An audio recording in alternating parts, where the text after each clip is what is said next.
This is Race by Gora Williams, and you're watching the Chat with Chaps live show.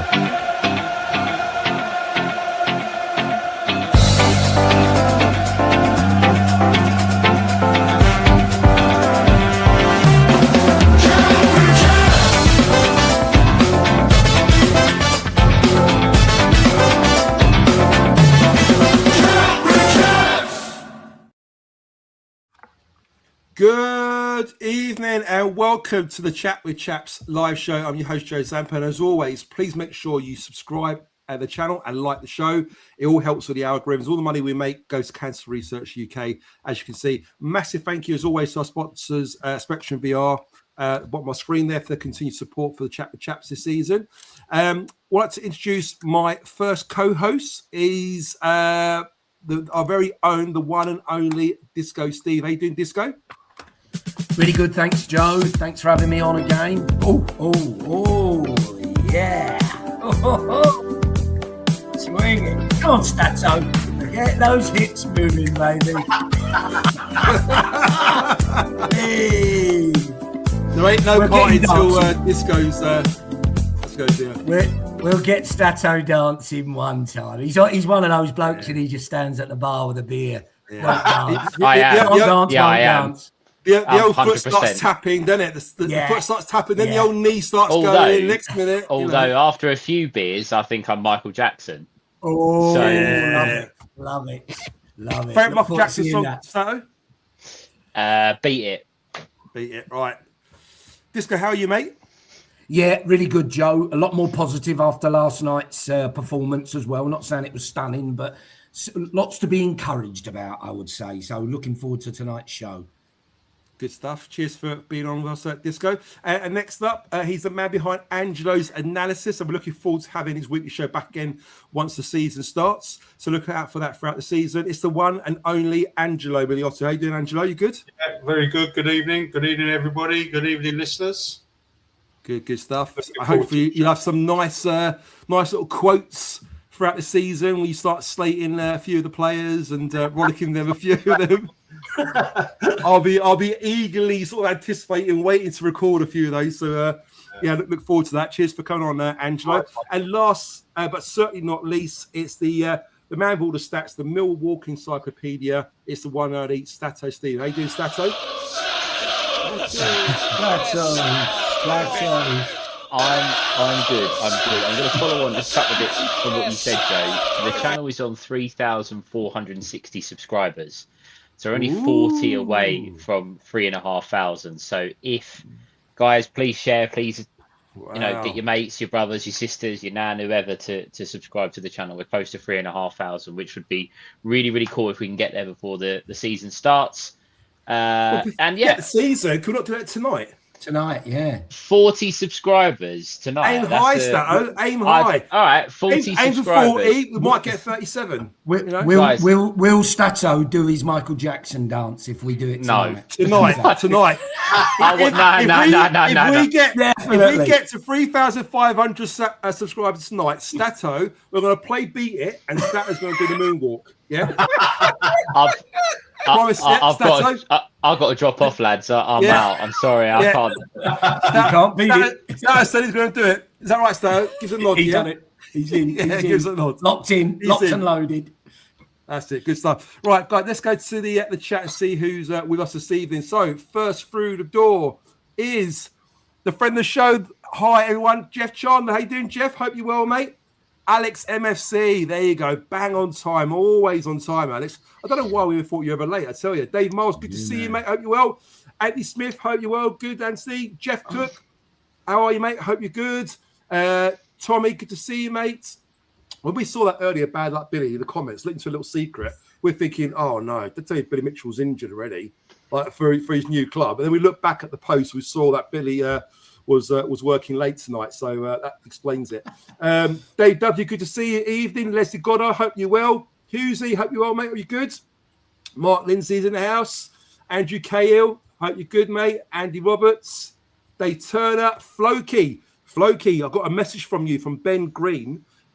He said, could you message, I hope you're on Twitter, let us know if you are or you're not. Can you message us on Twitter, DM us, we need your contact details addressed to send the Luke Cundall shirt to you. So make sure you get in contact, Floki, on that one for us, mate. MJW, evening all. Hope you're well. The lovely Beck's in the house. Evening, Bex. I hope you're good.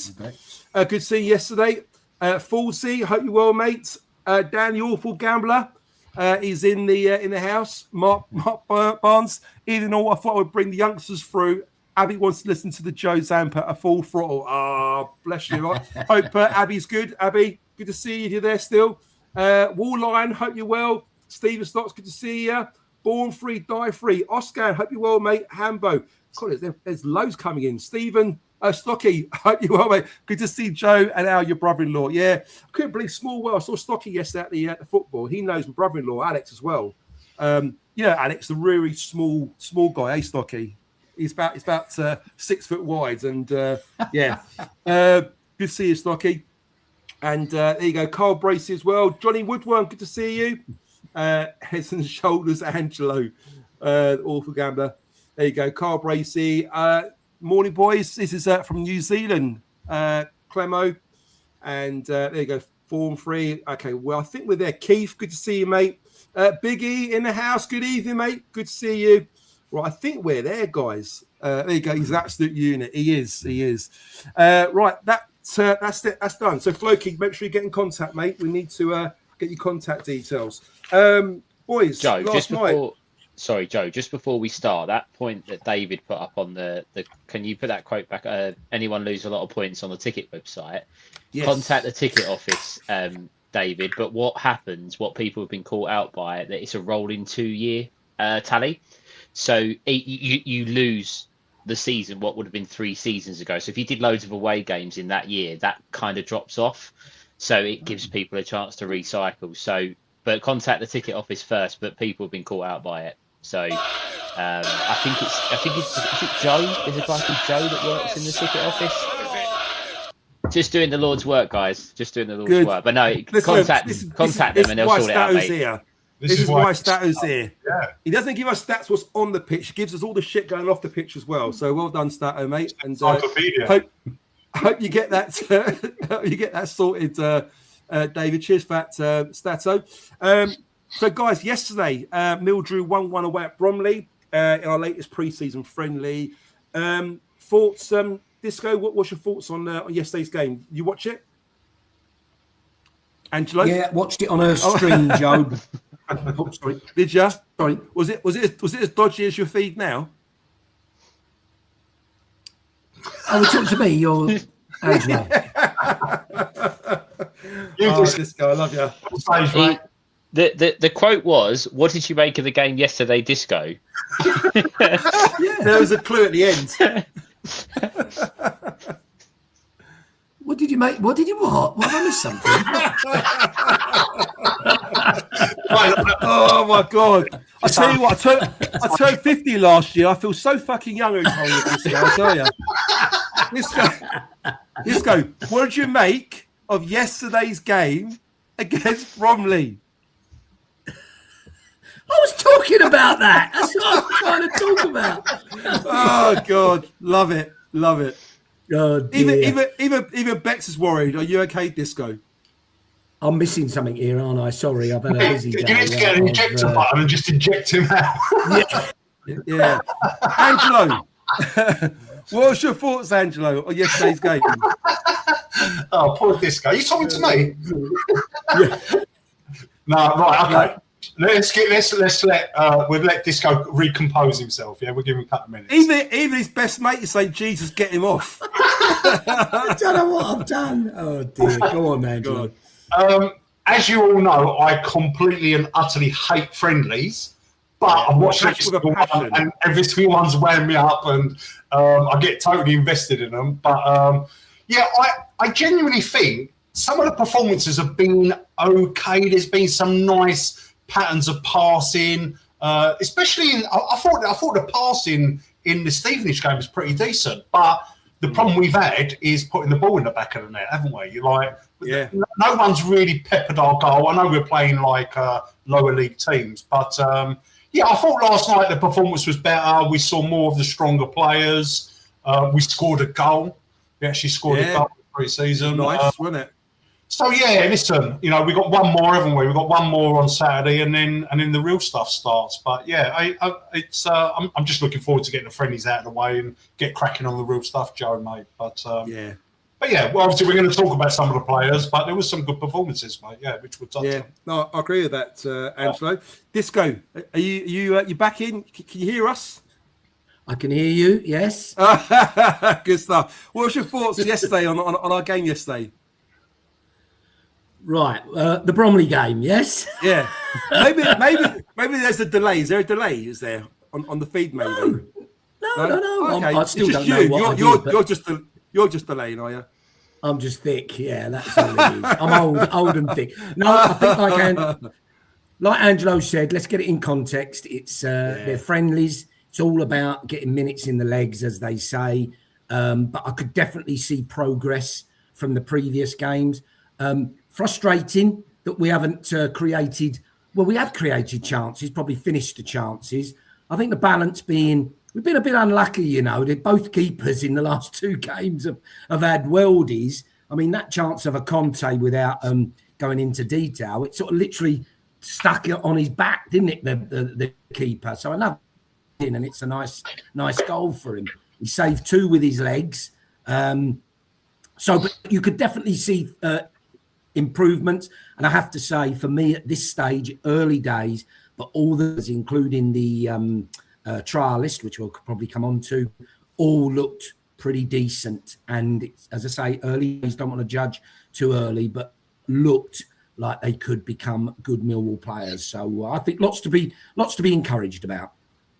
Good stuff. Cheers, Disco. Sorry to keep waiting so long, mate. What did you make of yesterday's performance? Obviously, you were there. I was there as well. Good to see you and your old man as always.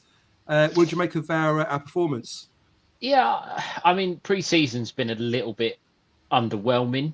I think it's probably fair to say. I'm not quite as far in the camp of hating friendlies like Angelo, but I do agree with him that it's not the same, and it's harder to get involved in a game when you can make 5, 6, 7 changes at once. It's not the same. But it was good to be there yesterday. I thought we played fairly well. Personally, thought the front three in the first half looked lively. The movement was very good. We'll come on a little bit more perhaps on individual players, but I think everyone in world football, anybody that saw us last season knew that our threat was down the right hand side, and clearly that was still the same. Femi and Ryan Leonard, who I thought had a good game, looked very, very good together. But the other side, and that's where it's going to be crucial, not just relying on the right. Lisby and Sturge, I thought, linked up really, really well with the help of Bangura Williams at times, just sort of filling in over there. You're right. And a couple of times Lisby got away. So if you have your right hand side firing and you can get your left hand side firing, teams are going to have to worry about both ways. Whereas I think towards the back end of last season, we were getting caught out a little bit with teams working us out. So no, I thought we played all right. Look, it's pre-season friendly. They are lower league opposition, and no disrespect to them, but if it wasn't for their goalkeeper and two older fellas who were leaving the ground, Bromley fans, as I was leaving yesterday, could hear them say that their goalkeeper kept them in it and it should have been 5-0. So that was kind of the vibe. So it's moving in the right direction, I think, heading into the real stuff. Yeah, and I agree with Stocky there. I thought Lenny was superb yesterday. Yeah, he was. Whether he can do that consistently over a whole season, who knows? But certainly. Joe, can I add something to what Stato said? Can I just add something? Yeah. Right? Obviously, we don't know if Aziz is going to leave, right? But at the moment, he's here. Yeah. So obviously, like Stato said, threat on the right, threat on the left with Lisby and Sturge. And then what that does, it opens up the midfield a little bit. And the great thing is we've now got a midfielder that looks like can score goals. And probably can score goals from outside the box as well with that left foot, mate. So it's quite encouraging that we've got threats left, right, and down the centre as well on goal. Do you know what I mean? Like we've never. When was the last time we had a midfielder that scored goals? You know, it was. I think it was the last one was Saville in his first stint. He's good pride before he got the move to Borough. Then it's just So that's exciting. Really. Great comment from Born Free, Die Free. I do listen to George when I can at the Daily Mill, and it's true, he cracks me up. He says friendlies don't matter, but it does matter, doesn't it? You know, we make it sound it doesn't matter, but it really does, because, you know, you don't want to enter the season on low form and not scoring goals or not winning games. Last season, we had a really good pre-season, and we came out the traps flying, didn't we? We've got some good wins on the belts, and the momentum kind of started from there, I guess, you know. So, listen, tonight, guys, we're going to do something slightly different. We're going to discuss the players individually, and then a couple of us will talk about each player. We're going to try and fly through it quite quickly. So the first player that's up is Jensen, obviously in goal. Disco, what's your thoughts on Jensen's performance yesterday? Let's be honest, he didn't have a lot to do, did he? And in previous games, I felt he looked a little shaky, so didn't really see any of that with playing with his feet at the back.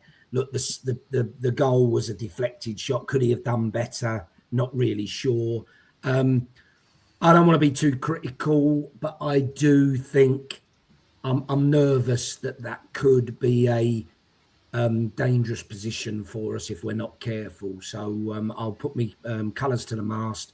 If there's a chance of bringing in a decent lone keeper, I think it would be worth doing that. And that's a little bit harsh on Lucas, but it's purely because we cannot risk playing half the season with another injury.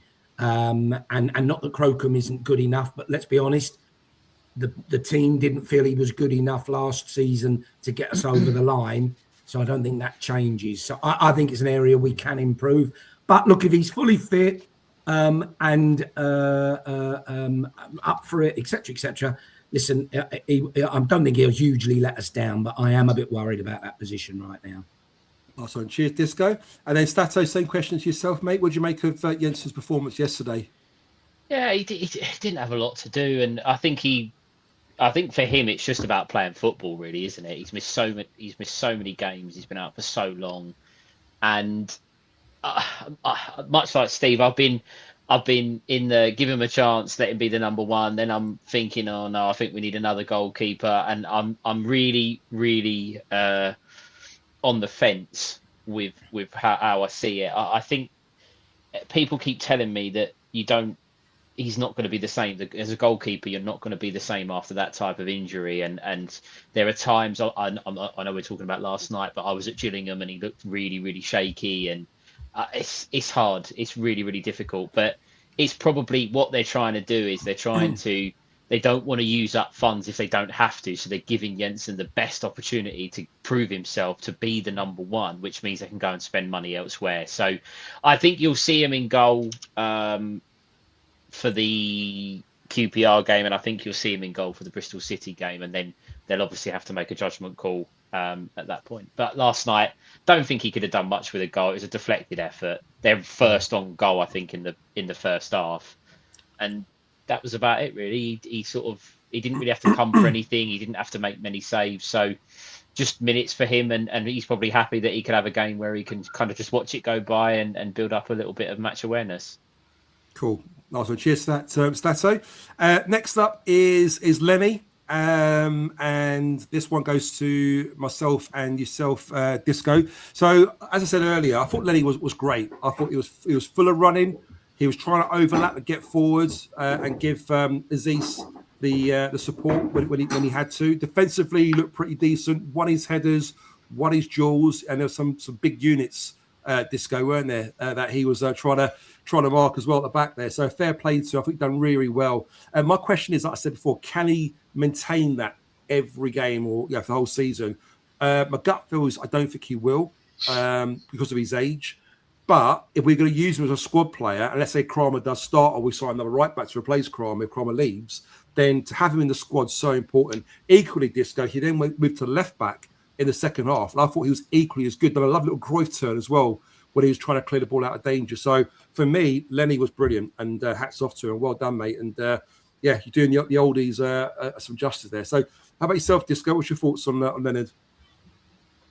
Look, as a fellow oldie, as you might say, I totally agree, Joe. Look, he never lets us down, does he? And he's not done doing so again so far this year. Did think he looked a bit out on his feet late on, which is understandable. It's pre-season and he's getting minutes in his legs. But like you say, he's not going to be able to play a full season for us.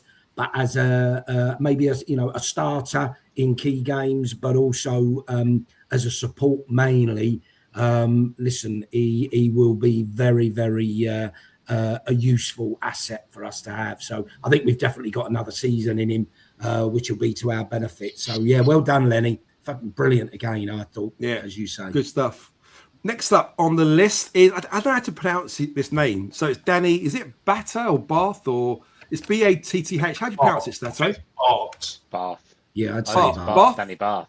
Danny Bath. If you're dyslexic, is that how you spell it? Is it Bath? AKA the try list. Let's call him the try list. Yes. Danny the try list. Angelo, coming to you first, then Stato after on this one. What would you make of Danny Bath? Do you see him as a good addition potentially? I mean, they haven't confirmed whether they're going to sign him or not, but Alex Neil did say that he needed cover for Kamal Grant because he's going to put Kamal Grant out on loan and needed a fourth choice centre back. So it's not like he's going to play a lot, but when he's called upon, do you think you saw enough of him yesterday that he could do a job? Yeah, I think we've got to sign him, mate. I really do. I thought he was great yesterday. He won everything in the air. He's constantly talking. He's obviously a leader. He's so experienced. And let's face it, who have we got that's experienced? We've got Cooper. We've got Lenny. And that's it, isn't it? Is there anybody else that's got a bit of experience? You could argue that Casper's slowly falling into that now. Yeah. It's been a few years. Yeah, but not many. I think it's essential that we sign him up, mate. And I thought he was great yesterday. You know, what I saw yesterday, I would have no problem with him starting, mate. You know, and again, big unit. Yeah. So he's going to be a threat at the corners as well. I think it's a no-brainer to sign this geezer up, mate. Yeah. Nice one. Cheers for that, Angelo. Stato, what's your thoughts on Bart? I think it's someone that it's never going to be a glamorous signing, is it? Your fourth choice centre back is you're not going to go out and sign, a Maldini regen or anything like that. So, look, it's experience. I think we're looking for an Alex Pearce or a Sean Hutchinson type character. Okay, admittedly, they perhaps knew the club a little bit more than this guy does, but. Oh, he did a job yesterday, and he's as Angelo said, he's not going to play the amount of games that probably the likes of Crammer and Baggett and Taylor are going to play. He's going to be coming in for maybe if you need to hold on to a lead or in a cup game or something like that. So yeah, I've got no issue with that type of sign, and it's literally just going to fill a position that we need to get one of our own experience out on loan. And yeah, as Angelo said, he did quite well at the back. He won pretty much all of his headers. Okay, probably communication probably wasn't there, but he hadn't been with the club for that long, so I've got no issue. With that. And he was playing with Baggett as well, who obviously is new to the club, so it was a good test for both of them. And can I just say, Joe? Right, you can see what's happening in the world of football. You see who Chelsea are trying to sign. Right, so loads of old experienced players, exactly. And why are they doing it? Because their whole squad is kids, and that's very similar to us, mate. So that's why I think it's a really important signing, mate. I would snap him up. I'll do it tonight. Yeah, sign him up, guys. In the corner there, you can see we've got a little poll running. Is it number 1 Bart or number 2 Bath? So put your answer in there. Is it 1 for Bart, 2 for Bath? But yeah, no, good. Could be a good addition. I agree with you what you guys said there. Next up is Baggett. This time it'd be myself and yourself, Angelo. Do you want to go first on this one? I don't mind, mate. He's been quite good. There was one game he was very good. Was it the Gillingham game? I think the Gillingham game. Was really good. Yeah, very impressive. Again, is he going to be a starter? Is he one for the future? Is he the next one? If one of them gets suspended or injured, is he in? I don't know, mate. It's going to be his first full season in the Championship, probably first full season in his professional career that he's going to be involved in a first team. So, listen, what I've seen so far looks okay. Another unit, small guy. It's going to get some Indonesian fans down at the Den. Exactly. Yeah, so no, I think it's a good signing. I'll be interested to see if he is involved, like let's say the first few months. I'll be interested to see. But yeah, I'm happy with the signing, mate. Good stuff. And the polls coming. Last night he made a dodgy clearance, didn't he, for their goal? He did do a dodgy clearance for their goal. He did. So the polls ending. So we're going to go with Bath. That's his name, Bath. Actually, you don't have 100% vote on that one. So we'll go for that one. I'm not having that. Yeah. So for me, I liked him. There's a lot of similarities between him and Jake Cooper, and both left-footed, both tall, very good in the air. Naturally, he's younger, so he's slightly more quick, a bit more mobile than Jake. Although, I must say, I think Jake's positioning and reliability at the back was slightly better than Bagger. I don't know about you, but I felt, Angela, that as good as he was, there were a few decisions he made that was quite wrong. So there's times when the ball was going over his head, and he was going to go for it, and he kind of left it, and then he left it, and he realised he shouldn't have left it, and he had to sort of turn and try and recover his error. And there's a couple of those little sort of decision makings that kind of caught him out sometimes. But look, he's young. He's 23 years of age. Hasn't played a lot of football, certainly not in the Championship. So this is an opportunity for him to make those mistakes. Or I made the mistakes in training or in friendlies against Bromley than in the league game. So for me, if he could just improve his decision making, then great. But like I said, a few of his clearance, a few of his touches were a little bit wayward.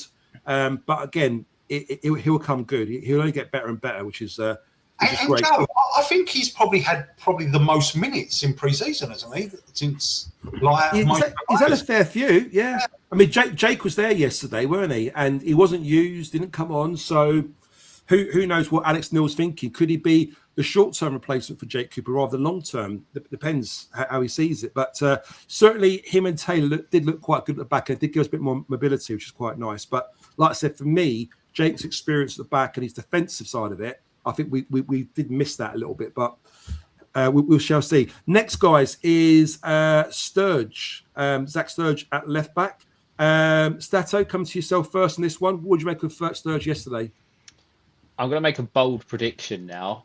I think he'd be in top 3 for Player of the Season. You Zach Sturge. Wow. I think it's a bold statement, and I'm not completely shocked by it, but just explain why you say that.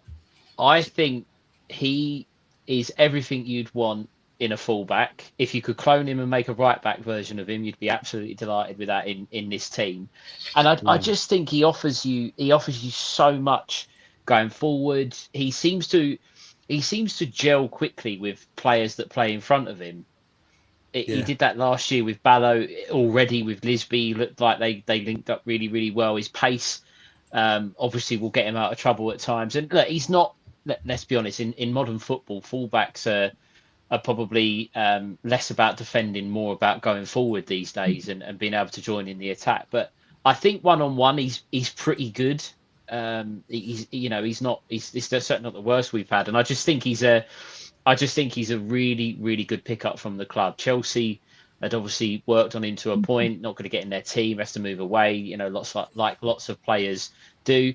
He does perhaps need to work on, someone's just put in the chat as well, that the final ball probably needs to be a little bit better. But I think he's very, very good. And last night I was impressed with him again. I think he's going to be right up there for the awards that come at the end of the season. I think he's going to be a very, very key player for us. Good stuff. Cheers for that, Stato. And before we go to yourself, Disco, Dave Moles, be great to see you all on Saturday. He's over from Australia at the moment, which is really good. So yeah, definitely come over. We're usually loitering around the blue bus like a bad smell, David. So hopefully you'll see one of us there, and one will lead us to the other. So it'd be good to meet you, say hello. So yeah, Disco, your thoughts on Zach Sturge yesterday's performance? Yeah, I hate to sound a bit boring, actually, but I can honestly say Stato has literally taken the words out of my mouth there, and I mean that. I was just watching last night and thinking, I was a bit worried that people were starting to wax lyrical about him last season and thought, is he really as good as people are saying? Looking at him now, I like Stato. I think if he carries on this current form, I think he's going to be a real asset this year. And be up there as one of our consistent performers, which is fantastic. Don't forget, he's very inexperienced, but that season last year would have done him the world of good. and he just seems to have a confidence about him that experience is helping him as a player. Final ball, we'll definitely need to work on that. Without jumping ahead, him and Lisby, wow, what a pairing that could potentially turn out to be, as somebody especially said earlier. as you both said there, the fact that Lisby likes to cut in on his right foot, to have that width of Zach on that left, really good. Correct. Really good. So really impressed. Brilliant. Cheers at Disco. Next up is Cervase. Me and you, Angelo. I'll go first this time. So I really like Cervase. I saw some of the highlight stuff before we signed him, or as we were signing him. I did like what I saw there. He's 6 foot tall. He's 21 years of age. He reminds me, and you might think I'm talking out my backside here, but he reminds me of like Odegaard. He's got of Arsenal. He's got that kind of his left foot as well. He's got that air of he kind of floats, if you like, when he plays. He's got a lovely balance about him, lovely composure. His touch is great. His awareness is great. He can receive the ball from back to goal. He knows how to turn. He knows his positioning. He takes great positions up. His passing is on point, both short and long passing, Angelo. And again, the fact we got a goal-scoring midfielder can hit a ball with his left foot and smash it. I mean, I was sitting at Bromley yesterday. I was right behind behind the shot, but the second shot went over the bar when he hit that one first time, and he's so close, a foot lower, that would have gone in. But he has that technical ability you just can't teach. And the way he hit that first goal in, first time, as soon as that ball connected with his foot, I knew it was going in. I just knew it was going in, And for me, he could be the missing jigsaw in our puzzle this season. We could keep Femi and keep Kramer and everyone else. Dare I say, our comp will play a big part. We'll talk about him in a minute. But for me, Cervase, he's that midfielder that can make everything click for us. He's got the height. I think he's got the strength.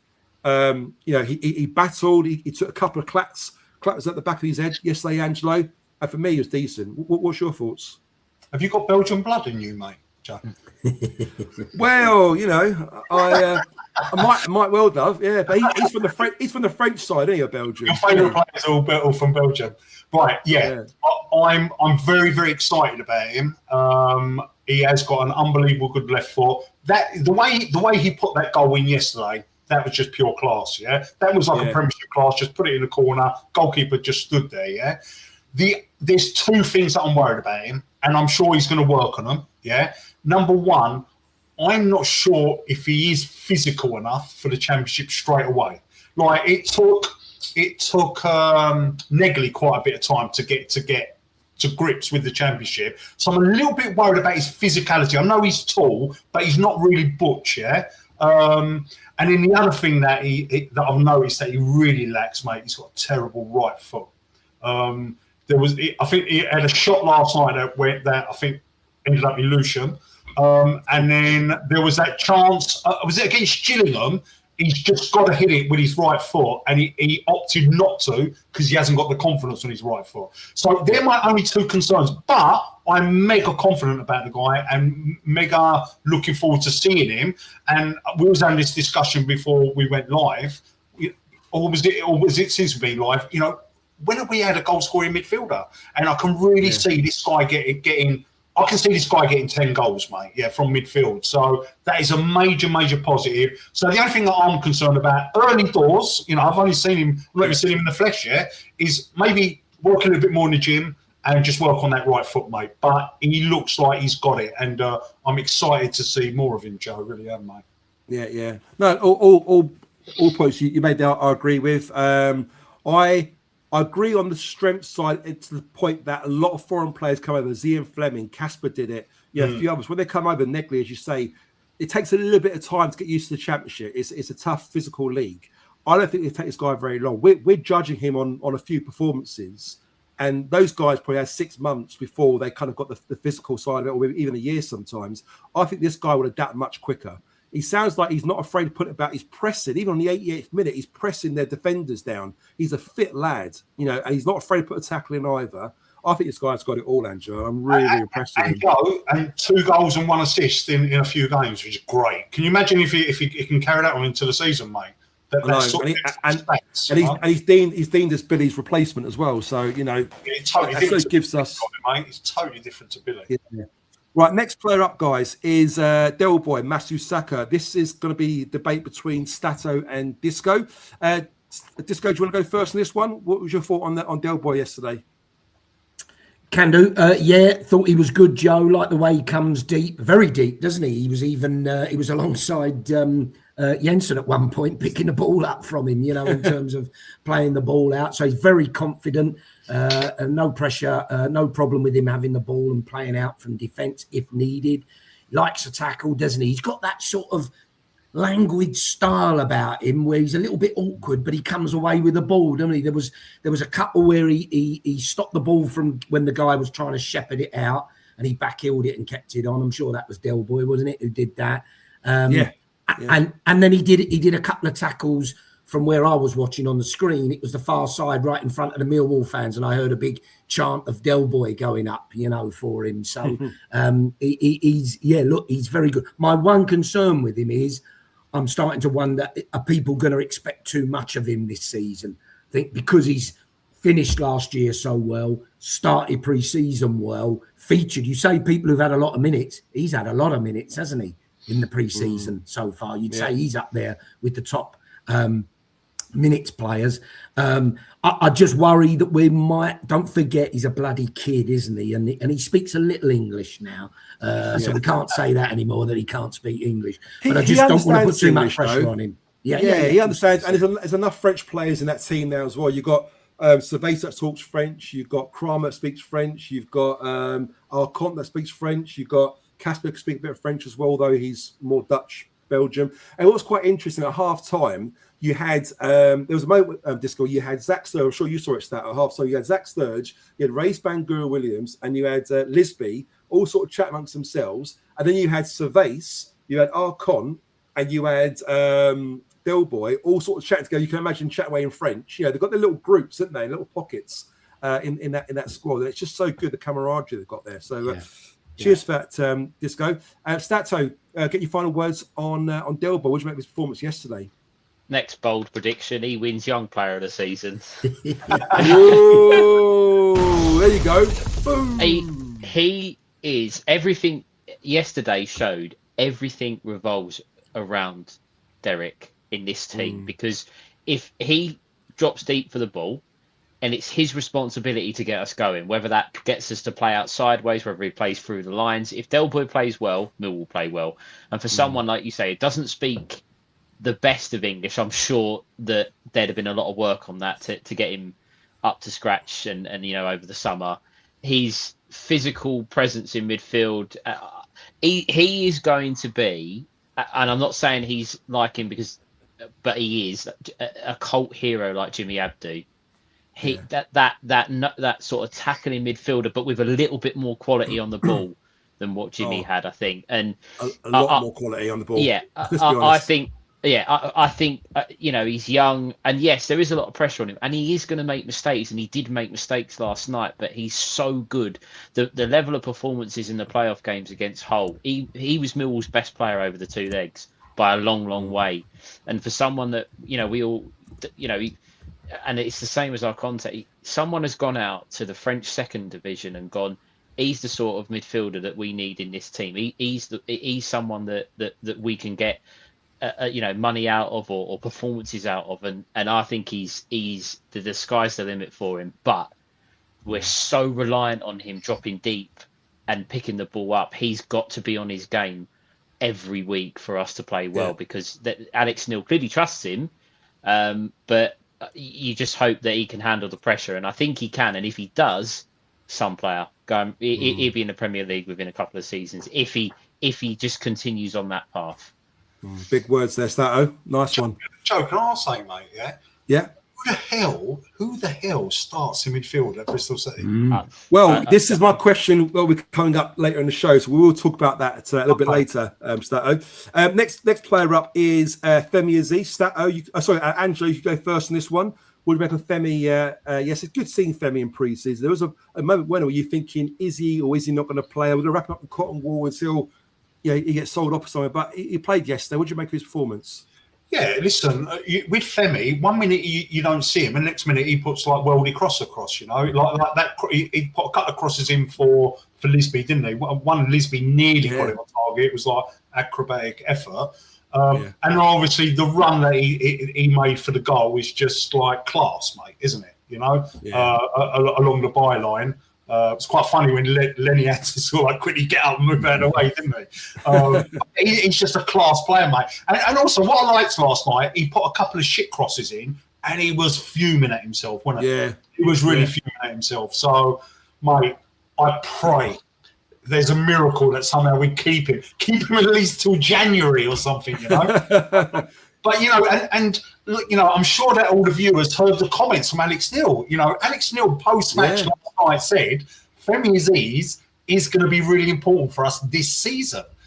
As a lot of people saying he's got to say that, but I don't know, mate. You know, is there a chance? Is there a chance that he can stay at least till January? But, yeah, fingers crossed. I mean,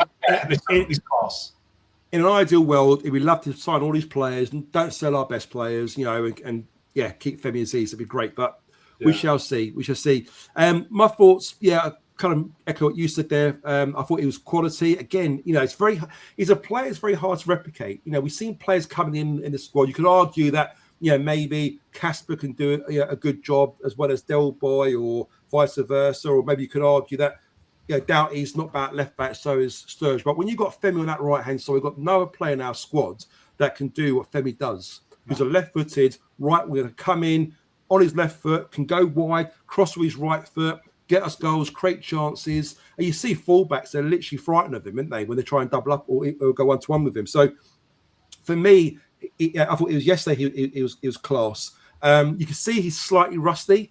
You mentioned there, Andrew, a couple of chances where he crossed the ball. I think one of them was actually a shot he went for, and it was miles over. And you're thinking, should you have crossed there? But again, we learned that last season. Sometimes fans were saying that he was greedy, but I think it's his greediness and his confidence that gets him the goals. Because if you don't try and go for those shots, you're not going to score, are you? So I'm all for it. Let him have those shots. Let him miss them. Let him go wide tonight. But I tell you what, the more he does it, the more chances he's going to create for himself and score more goals. So for me, he got a through ball through last night for Lisby as well, didn't he? Yeah. Which I think again was with his right foot. I think it might have been crossed to the back post, and again, Lisby got to the back post. This is down the middle. Yeah. Lisby through down the middle, and then one where the keeper saved it. That's right. Yeah, or was it Race Van Gogh Williams that one? No, Race Van Gogh. No, it was the higher one. It's the wrong pace, wasn't it? Yeah. No, that's good. Joe, can I? Sorry, I know we're going off script here, but can I light the litmus paper?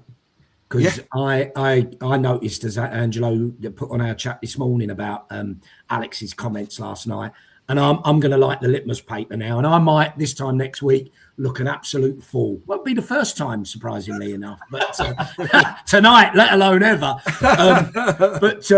I'm telling you now, Alex Neil is not stupid. I think we all know that. You don't turn around and say he's going to be important for us this season. Yeah, you know what I mean? That is a bold statement to say. So I'm probably getting my hopes way out of it, but I think that was a very interesting telling comment last night. And my view with that going off at Tony, but I think that says we've got a figure in mind. If you meet it, we'll do a deal. If you don't, do one. And you know what's interesting is you don't sense that Femi is sulking either at the moment. I mean, he's smart. He's got a smile on his face. You see him in training yesterday again. He's got a smile on his face. He's enjoying his football. He's not shirking tackles. He's not worried about not diving in or getting injured. You know, he's playing his game. He's doing his thing. You know, so fair play to Femi. You know, and like I said, the cream always rises to the top. Whether it gets to the Premier League with Millwall, whether it does it through us selling him, he knows he's going to be there one day. He's still got age on his side as well. So let's move through the squad. We're halfway through at the moment. Next player on the list is Raïs Bangura Williams. Stato, starting with yourself this time. What did you make of his performance yesterday?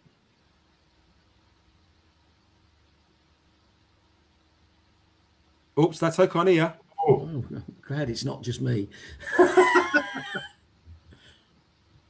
Stato? Oh. Can't hear. Can you hear me now? Yes. Yeah. There we go. Shamon. I'll completely put off now. Race Bangura Williams. I think it's obvious on this channel. Stato, you sound like a bit of a dialect at the moment. It's quite robotic. I don't know what you've done there. Right, Angelo? What's your thoughts on Race Bangura Williams yesterday? I think we can all see that when RBW plays in the middle, he's more involved. He's spreading some nice passes about. My only concern, Joe, is that there's so many players that are going to start before him. So although he's been I'm surprised how many minutes he's been getting in pre-season. Really am, mate. So good. You know, has Alex Neil seen a different RBW coming back from the summer and think, right, let's give the kid a go? Mate, I think I speak for everybody. We all love him. We all want him to do well, but there's just that question mark: has he got it? Do you know what I mean? And I want him to have it. But yeah, it's a tricky one, Joe. Really, really tricky one. But he's been all right. He's been all right in pre-season, mate. And he's been playing in a position which I think he prefers in the middle. So yeah, let's watch his space. But maybe a 6-month loan would do him the world of good as well. Regular games, you know. If he ain't going to start, which I don't think he is going to start, mate. So maybe we should, send him out for till January. Yeah, I think to your point, I know if Stato's back. You back, Stato? You're on mute. Are you on mute? You're muted. You're on mute. Sort that. Can you hear me now? Yeah. Perfect. Is that better? There we go. Yeah. There we go. RBW. Yeah, so look, I caught bits of what Angelo said there, and I agree. We all want him to succeed. We're fans of him on this channel. I think we all appreciate his rise up the footballing chain. I just think there's moments where you think he's really got it, and there's a couple of bits of skill in the game where he looks a world beater, where he holds onto the ball in a tight spot, but then the final pass is a little bit overhit, or it's just not quite clicked. I think personally, he's got a lot of minutes in pre-season, and I think Neil and the club are really pushing to try and get him the exposure and the game time and give him an opportunity. But I think his short-term future might be elsewhere. Someone that probably needs to get hold of him and give him that real season in men's football to really hone some skills and develop maybe a bit more sort of a different side to his game. But I think he's definitely got glimpses of having that little bit of magic. But Angelo said it earlier about who's going to play in this team and how are we going to pick an 11. Realistically, if we're being honest, is Rays Bangura Williams in our best 11? Probably not. And then you look at some of the options that are on the bench, he's going to be fighting with people to get the shirt. And I just think he's probably better than that, and he needs a little bit of game time. But there were moments last night where you just thought, like, some of his close control was absolutely incredible, and little flick over the midfielders. And he's clearly talented. I think he just needs a little bit more development at this time. And you're right. I think with Reyes, there's certain things he does. He feels a little bit frustrated. He's not your typical, robust midfielder's going to fly in the tackles and go, chase every shadow that he sees. But there were moments yesterday, Stato and you guys watching, where he just gets balls in real tight spaces. His footwork is so quick. The way he creates chances and makes things happen out of nothing. You can argue there's not many players that can do what he does. SA was like that, wasn't it? SA had that. The close control. It's just that kind of that thing, natural thing, isn't it? You don't think you just do it, And do you know what I think? Joe, I think when he hasn't got time to think, he comes out with unbelievable moves. When he's got time to think, that's when he's not so great. It's weird, isn't it? And also, I know we've got to move on, but also I felt with Reyes, when he's angry, the aggression comes out. When he's aggressive, there was a time when I think he knocked a few of their players flying yesterday. And you can see that, and he did it in Spain. Whether it was the heat, I don't know. But in Spain, he was flying in the tackles, he was being physical, and he looked really good. And he actually plays better when he's kind of really kind of like angry, if that makes any sense, and up for it. So fingers crossed. But yeah, like you say, guys, if he doesn't break through this time, a loan move is definitely needed to get him playing regularly, I think. Next on the cards is Kirill Lisby. Disco, do you want to go first this one? What do you make of Lisby's performance yesterday? Really good, Joe. Yeah, look, first sight of him, we'd been told what to expect. You've seen the videos, and a lot of people can look good on videos, but everything we'd seen, of him being pacey, taking on fullbacks, but most importantly of always getting in on that far post and created chances. Look, he had 3 really good chances. He had the great save from the keeper. No, 2 great saves from the keeper, didn't he? He had the one that the keeper dived in the corner and saved. And he had the one that he was put through, wasn't he? With the one-on-one with the keeper, which you'd argue probably should have done better. But actually, I think he must have given the keeper the eyes, because the keeper saved it with his feet, didn't he? So his feet were on the left side. So he obviously gave him the eyes and went left. And unfortunately, a little bit more height, he'd have scored. And then he had the couple of crosses that came over. And I think the one he did get to, but it went back across the goal, didn't it? And another day that goes in the far corner. So look, for a debut, should be right up for it, shouldn't he? Against let's be honest, a bit lower opposition, albeit they're no mugs, Bromley, especially at home. Up everything you want from a debut. I thought he looked good, looked hungry. I'm really encouraged with the signing. And look, we've talked about the lack of quality down the left, as we said before. Sturge and Lisby fully firing. Jesus Christ, that is a strong combination and really gives us huge balance and threat down the left-hand side. So, a bit worried when he had the cramp in his hamstring, but we're assured today it was exactly that. It was a cramp, not a pull. Looking forward to seeing more of him.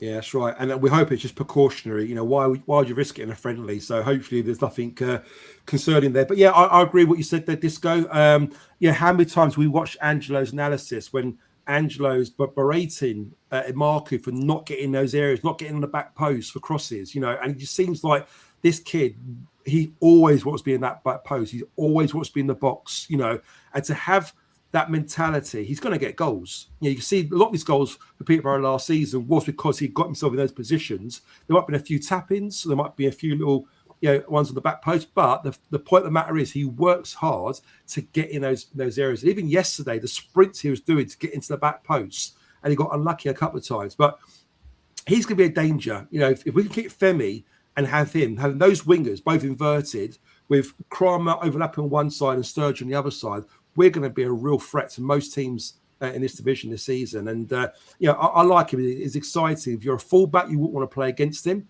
because he's the sort of player who'll push the ball past you and go past you. Yes, he always wants to go inside, but I think he's one of those sort of players that, as predictable as he is, you can't do anything about it.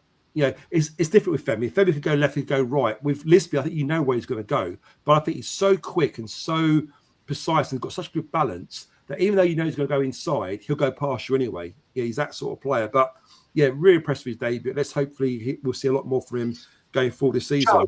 Joe, can I just reaffirm that, mate? You have got it 100% spot on, mate. Yeah, like that guy, that Lisby. What I'm learning about him, we're not going to see flair down the wing and like dribbling and all that. What we're going to see is poaching at that back post. That's what I've heard from everybody is his number one attribute. And you saw it last night, didn't you?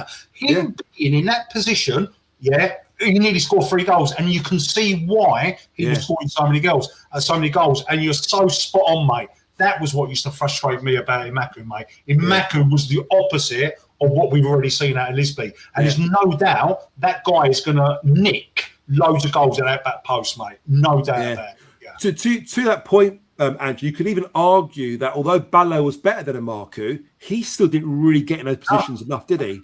But the fact that Lisby busts the gut to get there every single time. He's going to get so many deflections, popping them in. He's going to get loads.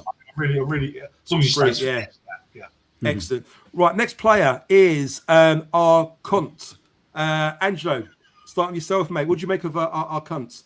What, should we talk about his fires to begin with? I mean, Schultz? Listen, don't even go there. I went with Bex. Lovely Bex is behind me. And honestly, her and Holly, Charlie's mum, they didn't stop all bloody game about his thighs and how big his thighs are, how good his legs look. And oh my God, look, he's pulled his shorts up again. Oh my God, his legs. I'm thinking, oh God.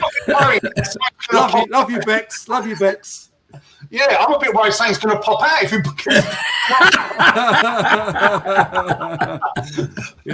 Thank God he didn't. Yeah. like Savile used to do that, didn't he? George Savile used to do that as well. Yeah. Like, listen, which we spoke about last night as well. Yeah. And mate, I put it in our chat. I was being serious. If he has got big fat thighs, right, he has to cut. He has to cut the side of the shorts so that his thighs can breathe a bit. But like, he's pulling them up. He's doing like a Simon Cowell with his shorts. Do you know what I mean? Listen, at one point, I'm sure he's wearing hot pants. And at 20 minutes, I think, no, it's definitely a G-string. It's definitely a thong. Like, it's just getting shorter and shorter and shorter. And at one point, it just disappeared. Is he actually wearing anything other than his shirt at the moment? Yeah. He must have. Yeah, go on. I was going to say, he must have the cleanest shorts when he goes back to the change room. He doesn't touch any grass, does he? His shorts. Yeah. Right, so moving away from his thighs and his shorts. Yeah. I have noticed that in all the games that he started, that he's played, he starts really, really fast. Do you know what I mean? He's very fast, very aggressive. I think he's going to be fantastic. Yeah, I'm really, really excited to see him. The only thing that he needs to work on, mate, is the offside rule. Yeah, because the amount of times that guy's been caught offside already is quite frightening. Yeah, so but he's got something that we haven't had in a middle striker for a long time: the pace, the strength. I think the closest we've had to him was possibly Benicophobe. Yeah, but he looks a little bit stronger, a little bit he's quicker, much faster. Yeah, he's direct. He's only just arrived. He doesn't speak the lingo. Let's give him a little bit of time, but I think he is going to be phenomenal. Don't know if it's going to take 6 months, but I like what I see so far, mate. I'm not talking about his thighs. I like what I see. How is it football, Angelo? I like what I see. Sort out the offsides. Let's give him some chances. He scored one. He could have had a couple, couldn't he? But yeah, excited about him. I've been very, very impressed with what I've seen, mate. Yeah.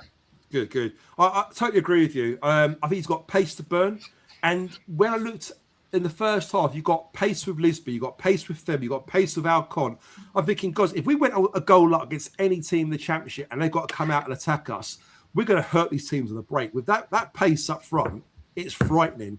Alcon, what about Alcon is he works hard. Yes, he's a good player. He works hard. I was in Spain when he scored against Eldense, and the way he finished that goal, he took it so well first time as well.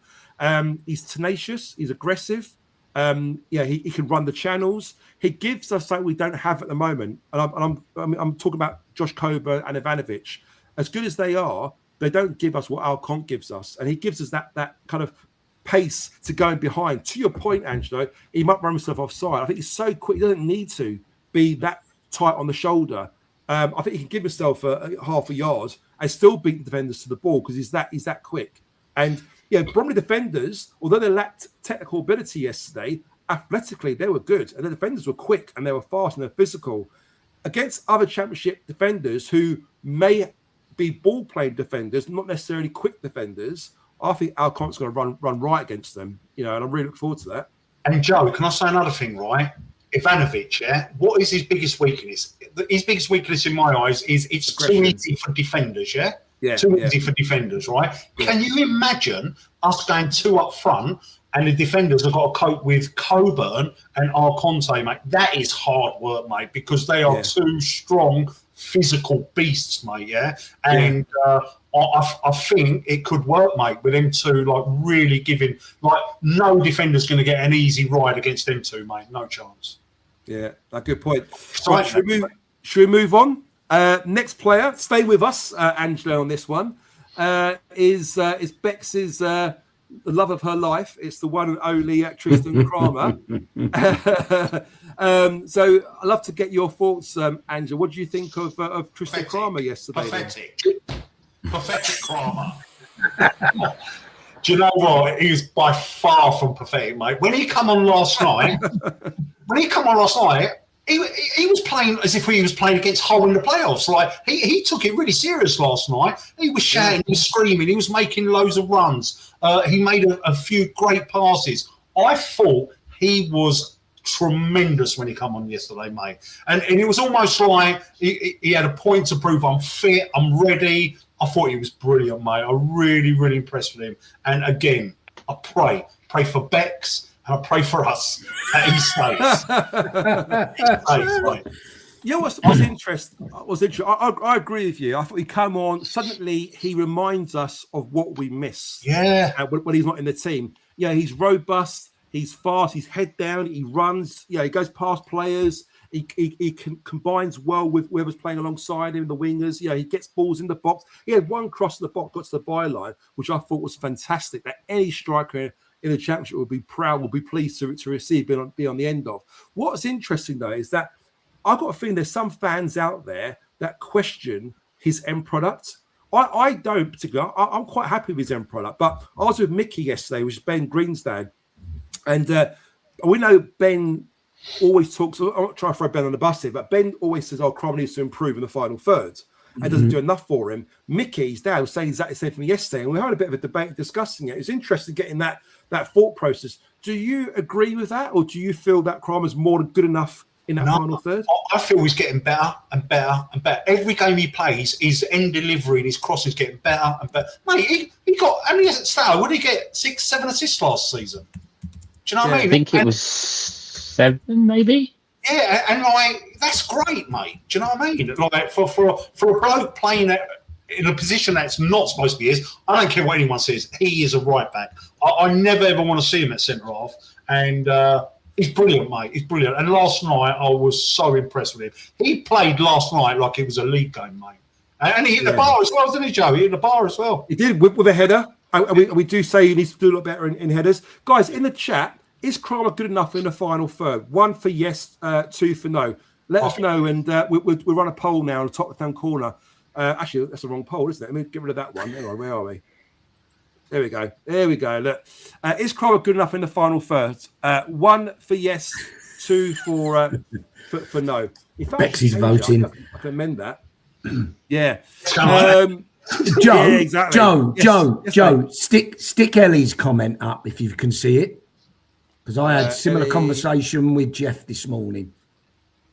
You got Ellie's comment? Go back. How high is it? Go back up. Go back. Can you see? Can you see it, Stato? Are you able to highlight it? Is it? There's one on the screen. Kramer and Femi. Yeah. That's a good debate. What's the view on that? Really interesting for me. I had that debate with Jeff this morning. My thoughts on that is I think it's harder to replace Femi than it is to replace Kramer. You've got to think about what Femi gives us, goals, assists, whatever. Kramer, as great as he is, but could you get other defenders that could probably do a similar job? I'm not saying as good, but I think it's harder and more expensive to replace Femi. If we sell Kramer, and let's say we get 7 or 8 million for him, are we going to spend 7 or 8 million pounds? I don't know, to replace him. If we do, is it guaranteed? Whereas Femi, you're talking 20 million pounds. Can I just say on that? It's hard, isn't it? Can I just say on that? And I'm not doing Kramer a disservice, and Bex is in the chat, and I don't want to upset our Bex with my opinion here. Do we finish third in the league because we had Tristan Kramer at right back, or do we finish third in the league because we had a match winner going forward? Without Femi's goals, you take Femi Aziz's contribution to this team and how many points he won us on his own. We don't finish third. Like you said, Joe, I think there's defenders out there that perhaps could do a job. Maybe not as good as Kramer, but could do a job. Taking out your match winner from this squad, you saw it last night in a friendly. Straight away, our attack started down the right-hand side because we weren't used to having a left winger the other side with Lisby. I think that the talk of Femi or Kramer, and I understand that we want to keep both, and if we had to keep one, which one would you pick? But I just can't see a world where people would be happier to lose Femi over Kramer. I just can't see it. Look, very, very good point and a worthy debate. But the counter challenge to that is how different do we look with rampaging Kramer up the right wing versus not? And you can say, well, we need a better right back, but how good is he attacking? He's absolutely, absolutely. It's a real interesting debate, I tell you. Should we put it in the chat, Disco? Should we put it on there? So guys, a good one. Who is harder to replace? So put number 1 for Femi and 2 for Crom. We'll put it in the poll now, and let's see. I personally, Femi edges it, but I totally see that argument with Kramer. Just put it this way, all day long, Angelo, like you say. Just put it this way: we literally had Brooke Norton-Cuffy a couple of years ago at right back, who in this team would have looked phenomenal. They've had imagine that right backs in today's game who go forward, who bomb forward. We're talking about Sturge doing it on the left-hand side. That's what fullbacks are nowadays. If we were to lose Kramer, it would be a massive, massive blow because he really is a good player and improves this team. But we could replace him easier than Femi. Yeah. I don't remember the chat. What's his name ever being as influential as Kramer. Much as he was a very, very good player and has proved it. Norton Cuffy. Norton Cuffy never played as well as. But remember, Kramer. Though, he was also playing under Joe Edwards, playing bloody Mickey Mouse football and asking everyone to do stupid things. Mickey Mouse football. Yeah. You know what? This day, though, Stato, that first half against Middlesbrough under Joe Edwards is the best football I've ever seen. Unbelievable. Sheffield Wednesday. No, it was Middlesbrough, mate. Middlesbrough at the Den. At the Den. At the Den. Yes. Oh, yeah. And I said, I'm fucking watching Barcelona here. But and we lost the game in the end as well. But we lost the game. And that Mickey Mouse football, Joe Edwards, and I won't hear nothing else. But unanimous, unanimous Femi. Yeah, look, unanimous. Guys, in the poll, we've got the poll running. So at the moment, there's Femi leading by 93%, Kramer by 7%. As who's harder to replace. So I think it's quite unanimous in where they see that happening. So there you go. But guys, next one, can we move on? We've got a few more to go through. Next on the list is Caleb Taylor. Disco, start with yourself first this time. What did you make of Caleb Taylor yesterday? Listen, delighted to see him back. He didn't look like he was suffering from a major injury, did he? You know, and I can't say any more than that, Joe. Look, really pleased to have him back. He's obviously going to need a few more minutes, isn't he? I would imagine. You think he's going to start the weekend and get at least 45, I would imagine, or 50. And let's hope, look, all I really hope is that he's fit for Bristol City. May not quite make QPR as it's going, but certainly for Bristol City, I would want him back in the main slot there at the centre halves. Really, really impressed with him so far, and he looks like he's going to have a great season for us if he's fit, which I would imagine he will be. Good stuff. And same question for yourself, Angela. We know you're a big fan of arms and legs, as you first called when you first played for us. What did you make of Taylor being back yesterday? Was you impressed? Yeah, delighted he's back, mate. Delighted. And obviously, I think it was a little bit rusty, but as expected. But obviously very hard to judge on 20 minutes yesterday. But yeah, as you all know, I love the guy, and I can't wait for him to be match fit and playing every week, mate. Yeah, he seems question for you, Andrew, while you talk about him. Had he been fit and available end of last season, do you think we would have gone up? 100%. 100%, mate, because we'd have had Kramer at right back as well. 100% we would have gone up, mate. Yeah. It was, what did we miss out on by 2 points? Yeah. If we got Taylor and we've got Kramer in attacking in the right back, we would have got promoted, mate.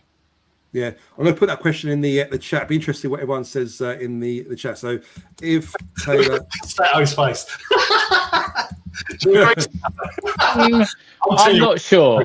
I'm not sure. I get your point. I get your point. Having Kramer at right back and Taylor at centre back, that really would have made a difference. But going forward, the actual forward players in those two games were so off the pace in the playoffs. True.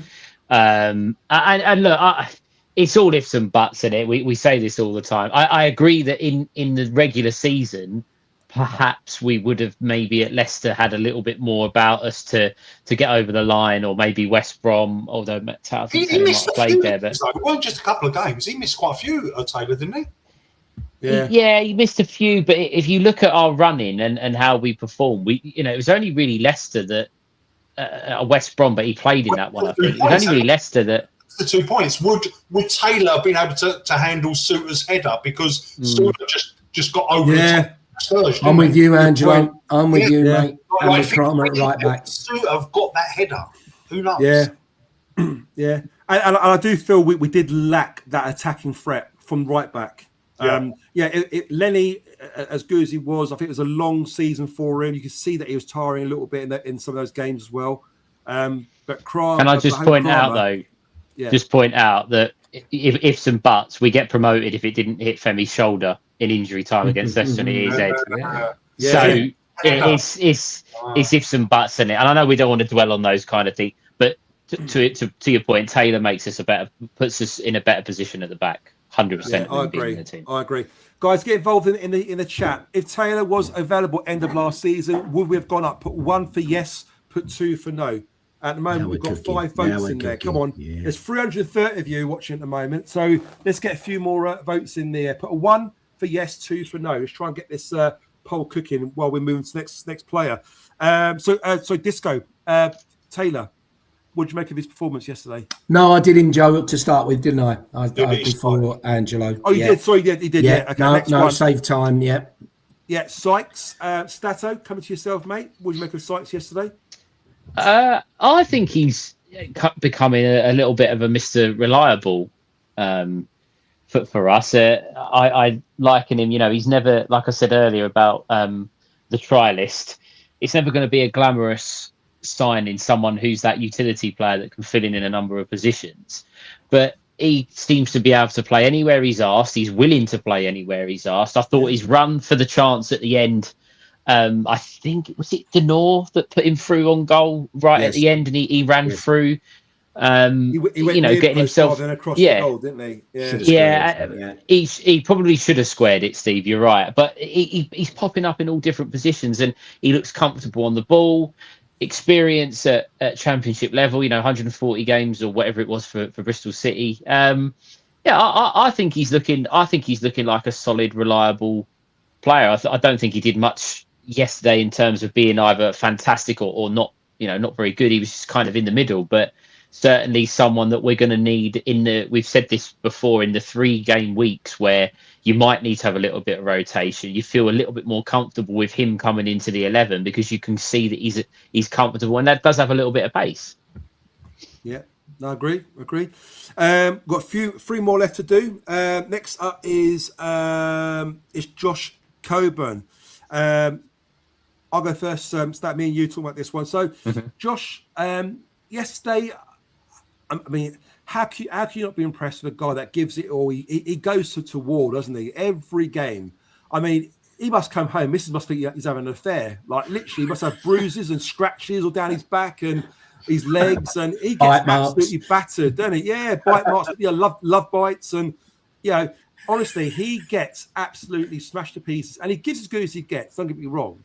And I love the way he battles. The only thing is sometimes I do struggle with Josh. I think so. You know what? He does that part so well, but I don't want that being 90% of his makeup throughout a game. There's so many times when defenders are sticking all over him. There's not much movement there. You don't really see him getting too many goal scoring opportunities or running the channels or trying to sort of do something differently. It's like his job is to play with your back to goal, be a target man, trying to hold the ball up, try and flick things on, which is great. But I think we kind of lose something from him because he's so preoccupied doing that part of his job. We're not seeing him running onto balls as much as we like to. Perhaps we did see during parts of last season.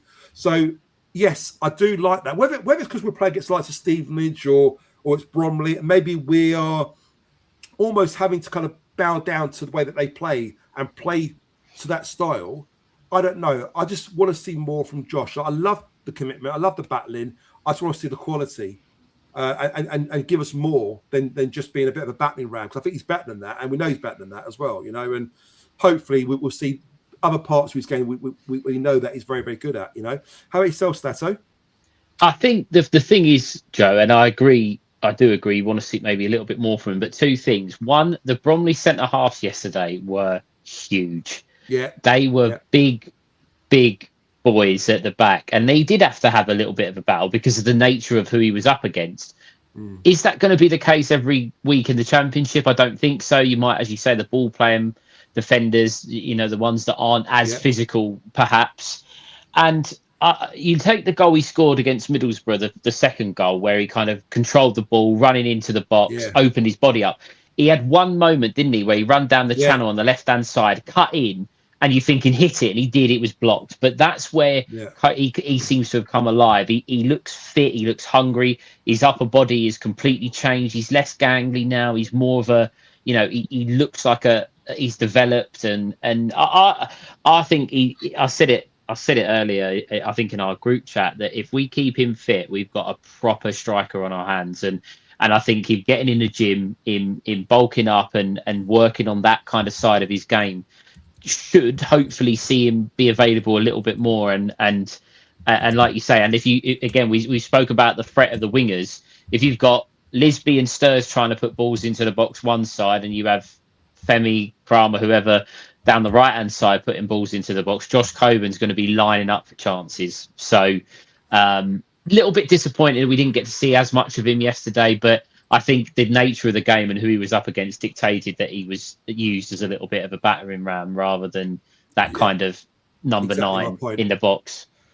Exactly. And we talked about Archon earlier, didn't we? He's very, very different to Coburn. It gives us something different. What Coburn does, I don't think Archon can do as well, and vice versa. Guys, in the chat, if we were playing one up front, who would you go with at the moment? Who would start against Bristol City? Would you go Coburn up front, or would you go with Archon up front? Number 1 for Coburn, number 2 for Archon. Put it in the chat, guys. There's 300 of you in there at the moment. Let's get the poll going. 1 for Coburn, 2 for Archon. Next up is Denor, Stato. I think the competition for places has given put the fire in Casper's belly a little bit. He knows how difficult it is. He knows he's got a lot of competition at the moment. What he has got going for him is experience in the Championship. He's still young enough where he's fit enough to sort of do the 90 minutes if need be. Yes, last season his body broke down, on a few occasions. I'm hoping the summer's rest will do him the world of good. Yesterday he came on. He did look quite good. He was tenacious in the tackle. He was strong. He was recovering the ball, winning the ball, giving the ball to our player. He didn't lose the ball, from my recollection, not often at all. But he knows he's got the challenge now. He knows he's got good players around him, and he has to perform every week. And yesterday, although it was only a friendly, I think you saw that bit of quality. There's a few little passes there that look quite good. One little through ball, which is very good as well, to Sykes. So for me, he didn't do a lot wrong in the half an hour that he played. How about yourself? I think he has the shirt for the first game. I think he is one of the players that Alex Neil will pick for Bristol City. However, he has got to be on his game, because if he's not, he's got Metcalf, he's got Survey, and he's got Derek. Now they can't all play, and we're talking about the options and we're talking about the combinations. I think you have to there has to be a spot in our starting 11 for Denor to start the season. He's, as you say, experienced, a leader. He's been there. He understands the club. I think he'll give you that George Savile role that we've spoke about, that kind of general type performance. But there have been times where perhaps Denor has got tired, or his body's maybe let him down, and this time he's got proper competition. So I think it'd be very interesting. I thought he looked very good when he come on yesterday in tight spaces. I thought he held onto the ball really well, managed to feed it out a few times out to that right hand side to get us away with Kramer and Sykes. Look, it's no secret. We all know he's a favourite of yours, Joe, but he's a favourite of mine as well. And I think he's definitely gonna be, one of the first names on the team sheet. But he could soon lose that if he doesn't stick to the level that we know he can produce.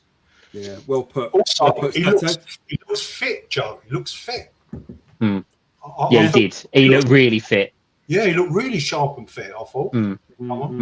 I think a lot of the players you can see, without naming names, but I'm sure we'll come on to one in a minute.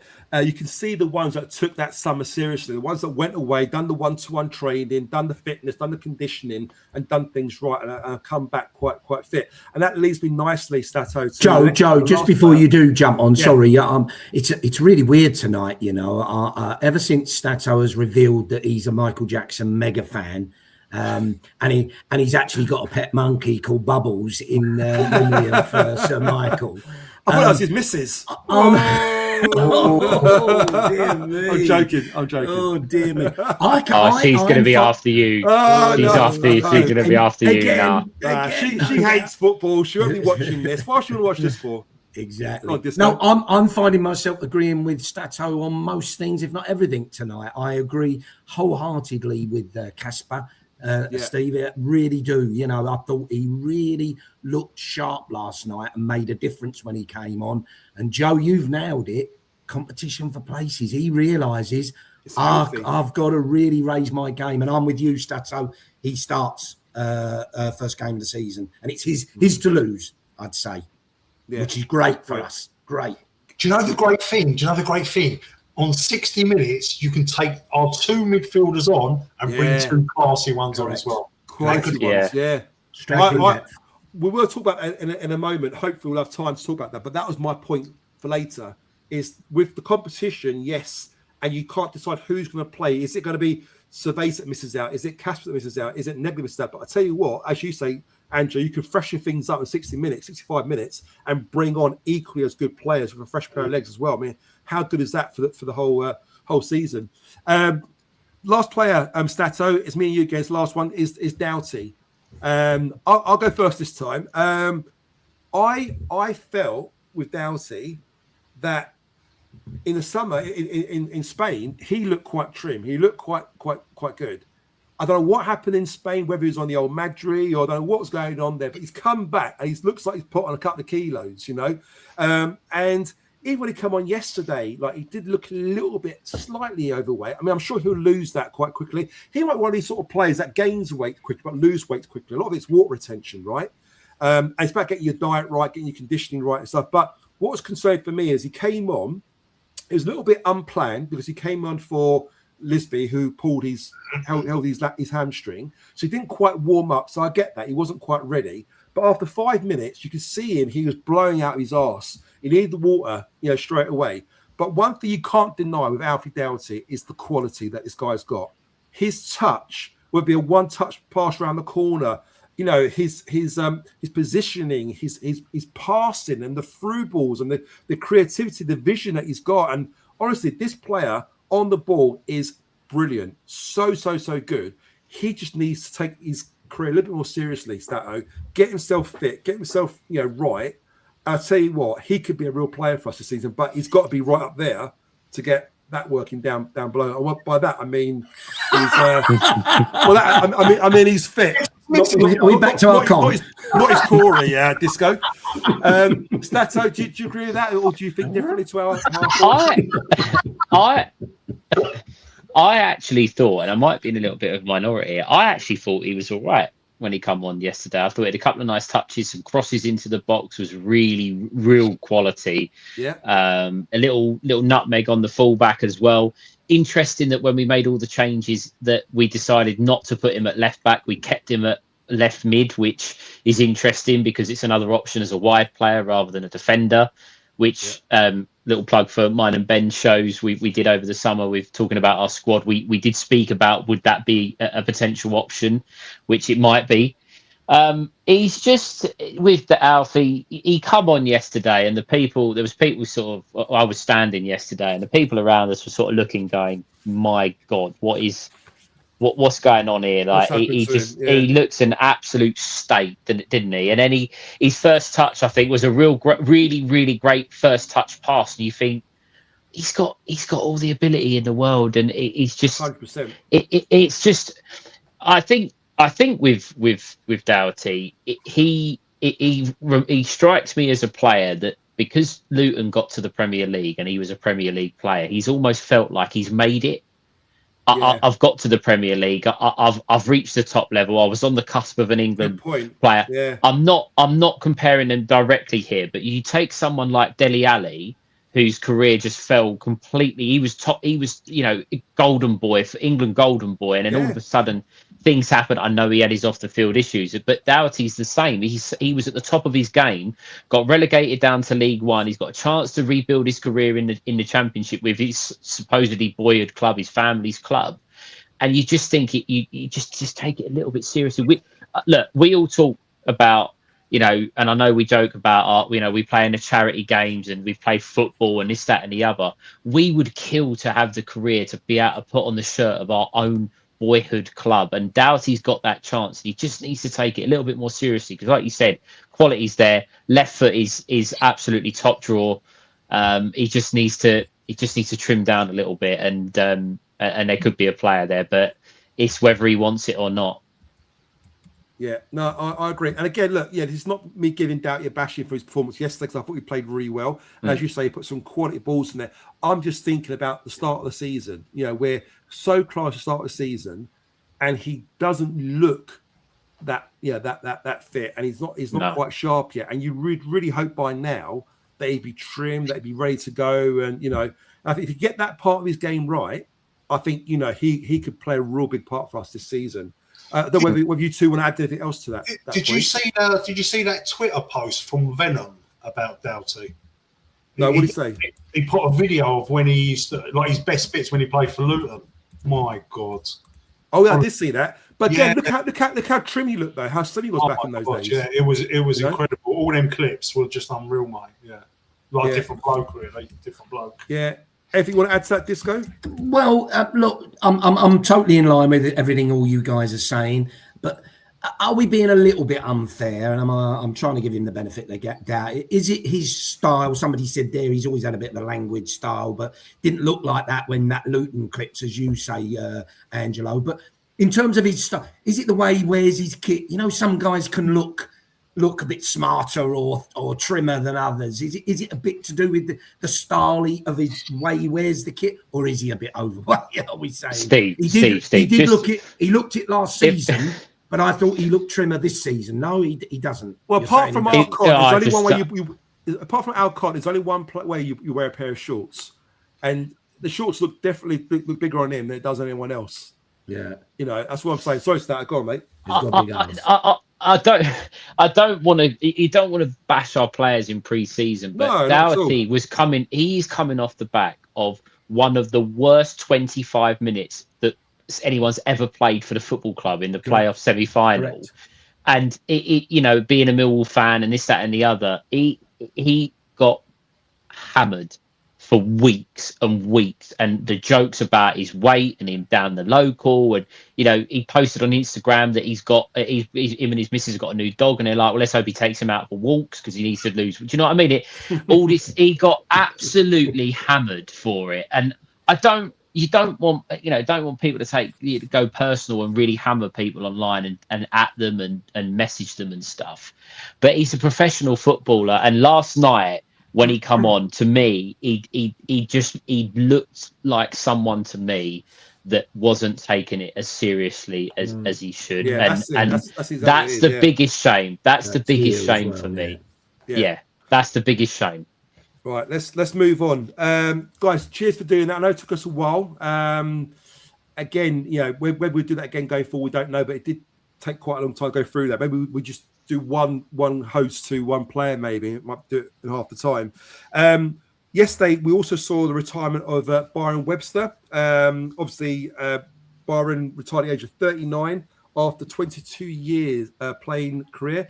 He spent 5 years at Millwall, made 138 appearances in all competitions, scoring 8 goals. So just want to say congratulations, Byron, your retirement. Thanks for your contribution to Millwall, and especially I don't know what your memory sticks out for you, but for me, it's probably the playoff promotion season, which he played a big part in. Would you guys agree? What's your favourite moment with Byron in our team? Do you know what, right? Credit to Byron, because when he come to Millwall, he started terrible. Absolutely terrible. Yeah. But he worked his socks off. He then started to perform. He then became a typical Millwall centre-half. He's a great guy. He loves Millwall. You see him in the away in sometimes up north. You know, he follows us. He does the wall talk, doesn't he? You know, he's got Millwall in his blood now, and he was a great servant. And I actually met him once in Nando's in Lewisham. Yeah, top bloke, absolutely top bloke. Yeah, spent some time. There was him, Beavers, and do you remember Chris Taylor? Yes, It was after a midweek game. They come into Nando's as we was finishing off, and then we spent some time with them, had photos done. Brilliant guy, mate. Really brilliant guy. And and then he obviously went to Bromley and had a fantastic career. And you know, that penalty to get them promoted was class, wasn't it? And how he was laughing at the goalkeeper, and how he just stood there and celebrated at the end. Pure class, mate. Love the geezer. And great career. And I'm sure we'll see him. Hopefully, we might see him in some capacity at Millwall, you know? Yeah, very much so. You want to add to that at all, Disco? Yeah, my lasting memory of him, and I'm sure it was him, was Bury Away, if anybody was there. And it wasn't the famous 4-3 or 3-2 that we won. It was another... was it the Adrian O'Brien one, Disco? When Adrian O'Brien... to the fans, was it that one? No. I'm saying it wasn't that one. Right. It was the year. It must have been the year before that, I think, or a couple of years before. But well, look, it was all kicking off before the game. There was a load of Bury fans jumping, trying to get over to the Millwall fans, and a few Millwall fans jumped over. And we're having a bit of a dust up with him, and old Byron Webster was going, "Go on, boys!" he was loving it, and it just made me laugh, you know. Echo Angelo, he's got the Millwall bug, isn't he? Without a doubt, you can tell that. And seeing him do that at Wembley for Bromley was phenomenal as well. So, good servant and nice. Seen him at away games. I think I saw him at Leeds the last time I saw him, and Leeds away. And he goes to a lot of games. He's proper got the bug, and a good player for us, definitely. Just to cap that off, Disco, you're absolutely right. I think for a Northerner to come down, he really did embrace that southern mentality, that southern life. Yeah. You know, you see what he did at Mill, what he did at Bromley, and he's a great fit. Anything you want to end off with that over regards to Byron? I had the pleasure of sharing a table with him and Steve Morrison at the end of season awards. The first season we were back in the championship, and he was brilliant. He did. The person who sat next to him said, "Oh, you're my daughter's favourite player. Do you mind if I FaceTime?" And he said, "Yeah, sure." And he took time with them, and great stories. Obviously, him and Morrison were good friends, weren't they? And had a lot of banter between the two. And he gave Morrison a lot of stick on the night about his goals and and this, that, and the other. But he was a good servant. He falls into the same category I'd put someone like Murray Wallace in, someone that turned their Millwall careers around. They were ever reliable, and obviously was part of a team that had managed to achieve promotion. And I must admit that picture of him doing the Jude celebration at Bromley, at Wembley for Bromley is quality. That was quality and you sort of said there's a bit of Millwall in that, and there's sort of, I'll show the keeper, I'll show him that I can stick this in the back of the net. So good luck to him. He was a good player, a good servant.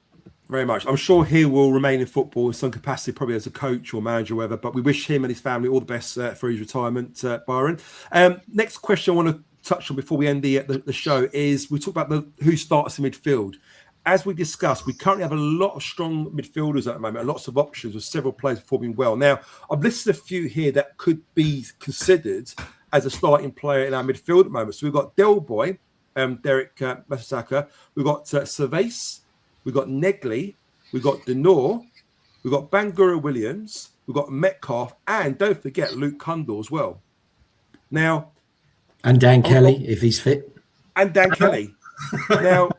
Now it's going to be very, very hard to play all those sort of players. We're thinking, maybe the younger players might get loans or what it might be. But out of those crop of players or names that I've mentioned, who would you say are the 4 or 5 that would consider, in your opinion, to be starters in our team at the moment? Anyone? What are you going for? The two holding midfielders, Joe, or where are we going? Well, the 3 at the moment, if we say 4-2-3-1, let's go 4-2-3-1. Are you saying the 3? Yeah. Yeah, the 3 midfield, including the 10. Yeah. So, are we all agree that Del Boy starts the first name in midfield? Yeah. Yes. Sato? Yes. I want him to, but I don't think he's going to. I think he will. Alex Neil's a big fan of his. He started him every game towards the end of last season, didn't he? Listen, I love him. He is. I know. I'm going to say, just be prepared all season for the tweet. Build the statue with his name attached to it, because this is all I'm going to be saying all season. But I don't know why. I want him to play, and I think he's so crucial to what we do. But I can see a world where he doesn't start the first game. Well, the thing is, in midfield 3, and I think I explained this in the previous live show, you've got the 6, what they call the 6, the 8, and the 10. Okay, so the 6 is the guy that plays in the DM in a sort of central defensive midfield position, often plays in between the 2 centre-backs, as Del Boy does sometimes, carries the ball out. You've got the number 8, which is what they call the box-to-box midfielder. So they do the defensive duties, but they also get into the box as well. So you've got legs in you to do that. And then you've got the 10, where they sit behind the forward. They do drop in sometimes, and they do start the press as well. So you've got 3 positions there. I think at the moment, number 6, you've got Casper can play there in the 6, in what they call the pivot, and you've got Del Boy that can play there. I think at the moment, Alex Neil prefers Del Boy in that number 6. So you're saying, that in Mill's first game that Casper De Norre's not playing in the middle? I didn't say that. I said that Del Boy will play the 6. I would put Casper in the 8. I'll put Casper in the 8. Why don't we do this? Okay. Right? We'll all be Alex Neil, and we'll all do our 3 for Bristol City. Pick your 3. Well, we do that. We could do that now if you want to. Yeah. So do you want to go first, Angelo? Go on, you go. Yeah. So I am definitely Surveys, Metcalf, and all that. They've got to bide their time. Yeah. So I'm starting with Del Boy, and I'm starting with Casper, and I'm starting and Negley in the 10. Yeah. The reason. So you're not going to pick Surveys? No. The reason being is, number 1, I want him to get a little bit stronger. Number 2, I want him to get used to England. I want to get used to Alex Neil. And then the other thing that I'm thinking, mate, is this. So Del Boy and Casper are not the most attacking midfielders, which is fine, because if they're sitting in that pivot, like you say, Joe, you've then got the flying Sturge, you've got the flying Kramer, you've got the brilliant Negley towards the end of last season, and them 2 can just sit deep and let them guys get on with it. Do you know what I mean, mate? And sorry to interrupt you, Angelo, but to your point, Del Boy and Casper both put 2 key passes through yesterday. Yep. Del Boy's one over the top, not too short, who was against those stage. Remember, he put the ball over the top. Yeah. And he hit it first time. But you're right, they can create things, can't they, in those deep areas? So that's my 3 for Bristol City, yeah. All right. How about yourself, Disco? Interesting. Right. I'm going, and on the basis of, let's get it in context, we are playing Bristol City away on the first game of the season. I'm going for Casper, Del Boy, and Negley. And again, Survey should be starting for me, but it's away, first game of the season. I'm like Angelo, it gives Alex an opportunity to ease him in gently, come on after 50, 60 minutes. I wouldn't be surprised if he starts him, but I think he'll go with the 3 that we've both said there. And the reason being, it's an away game, experience, and first game of the season, they know how each other play, bit of consistency, etc. So that would be the only thing. If it changed, it would possibly be Del Boy swapped for Survey, but I don't think that'll happen. I think it will be the 3 I've said. Okay, and Stato, how about yourself? Well, at the start of this, when we were talking about Survey, you likened him to Premier League winning captain and World Cup quarter-final captain Martin Odegaard. So if you're not picking him, then you're quarter-finalist, World Cup quarter-finalist. If you're not picking him, then we'll have words. But I love Del Boy, and I really want him to have the season that I think we all know he can have. I really, really do. But I can just see it being De Norre, Survey, and Negley as the starting 3. De Norre is your experienced head, the nous, the leader of that midfield. He is the leader of our midfield. He's the most experienced at the club.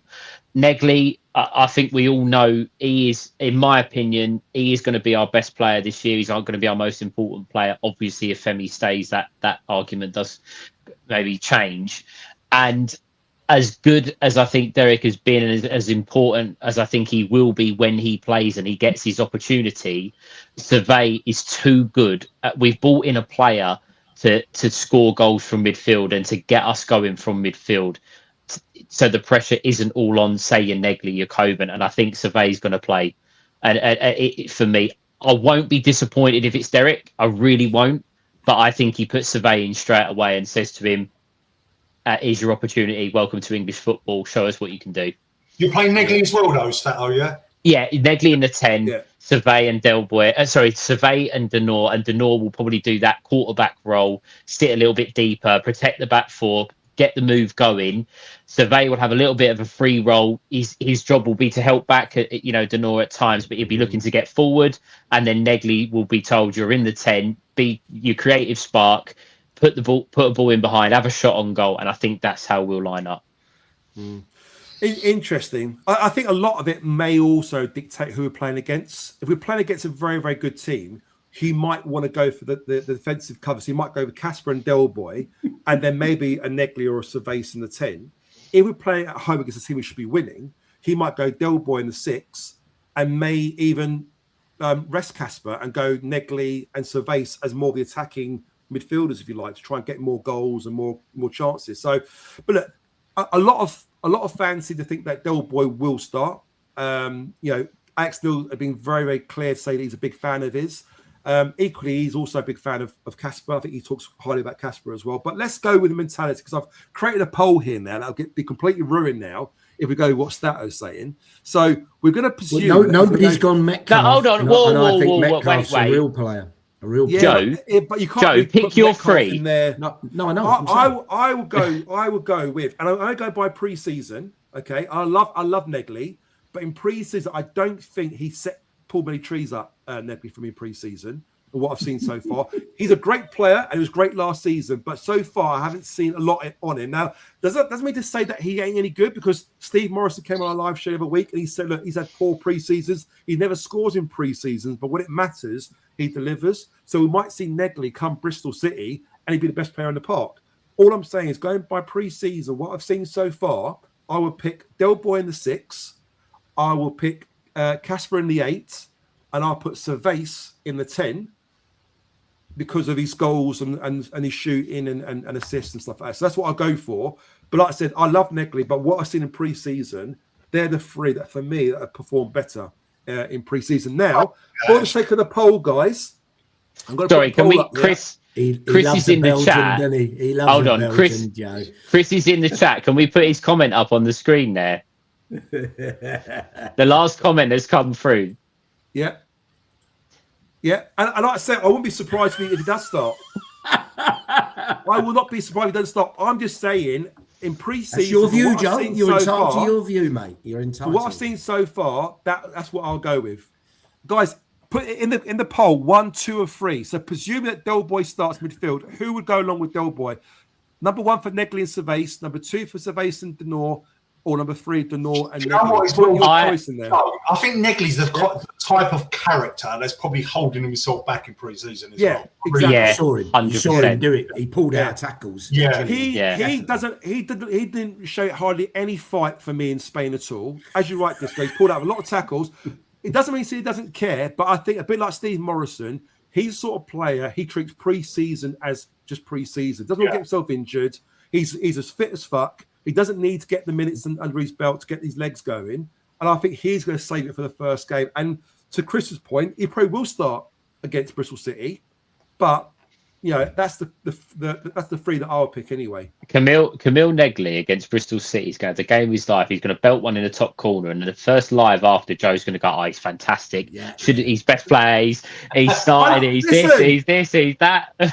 Don't start spreading rumours here. I love Negley. But you asked me a question: who would I pick right now? And for what I've seen pre-season, they're the three that for me that performed best so far pre-season. That's what I'm saying. Joe, not wanting to poo-poo your poll because it's working great and people are voting.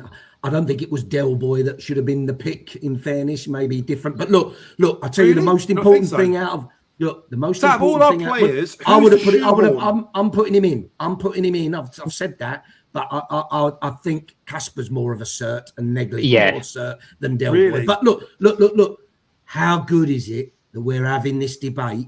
We've not even mentioned Metcalf. And we've not mentioned, all right, Kelly hasn't had any minutes yet, has he? But Look, we have got options. And somebody said earlier in the chat, we are definitely stronger this season, especially if we retain Kramer and Aziz. I mean, bloody hell, we are serious contenders in my mind. So happy days. Okay. All I would say is how good, as we said, Alex Neil is probably thinking, who is my best 11? And I'm not saying that the first team we put out is going to be our best 11. He's going to go with who he thinks is the best team to win the game or go to Bristol City and win the game. And everyone will have their opinion, whether it's the right team or wrong team or however the game goes. But like we keep saying, and someone, I think it was, I don't know if it was in our chat or I saw it on Twitter, just think when everyone's fit, how good our bench is going to be. Oh, yeah. Not even the first team, but the bench is going to be incredible. It's just the rotation. And that's so important. It's so important. Don't underestimate that. It's massive. And rather than playing players, as we often know it happens, they play players through injuries, they're getting injections, they're getting through games. We don't need to do that. You like to think we can now rotate players from one week to another. And like I said, the level, as Andrew said earlier, the level's still going to be quite high. We're not having to, bring in a Dan Kelly for one game, who's probably 2 levels below where he needs to be in comparison to a Negley, let's say, or someone else. So it's all good. How's that poll getting on, guys? So who starts alongside Del Boy midfield? Joe, just to give you a little bit of credit here, mate, right? What Joe said about Cervais, it is true. The geezer has scored 2 goals and he's got 1 assist. So if you are judging the players over pre-season, he does deserve to start, doesn't he? He does. That's the point I'm making. Absolutely. Yeah. 2 goals and an assist. I haven't started him purely because he's new. But listen, I wouldn't be pissed off if he starts. I really wouldn't. No, far from it. No, but judging pre-season, Negley has been poor. In pre-season. And Angelo, I will add, I go back to Bristol City away. I wonder if it was at home, it could be different. I'm just wondering whether he'll ease him in more gently, being it's an away game. And Bristol are no mugs, are they? Yeah. Let's be honest. We should have them a number this year, but they're no mugs. So that's a challenging first game. We've got quite a few votes coming in. So it seems like Denor Negley is the favourite to partner along with Del Boy. Now, the next question we asked ourselves, I'm going to stop that poll now, was who is a dead cert to start at midfield? So we're using 4 players there. We've got Cervais, we've got Denor, we've got Negley, and we've got Del Boy.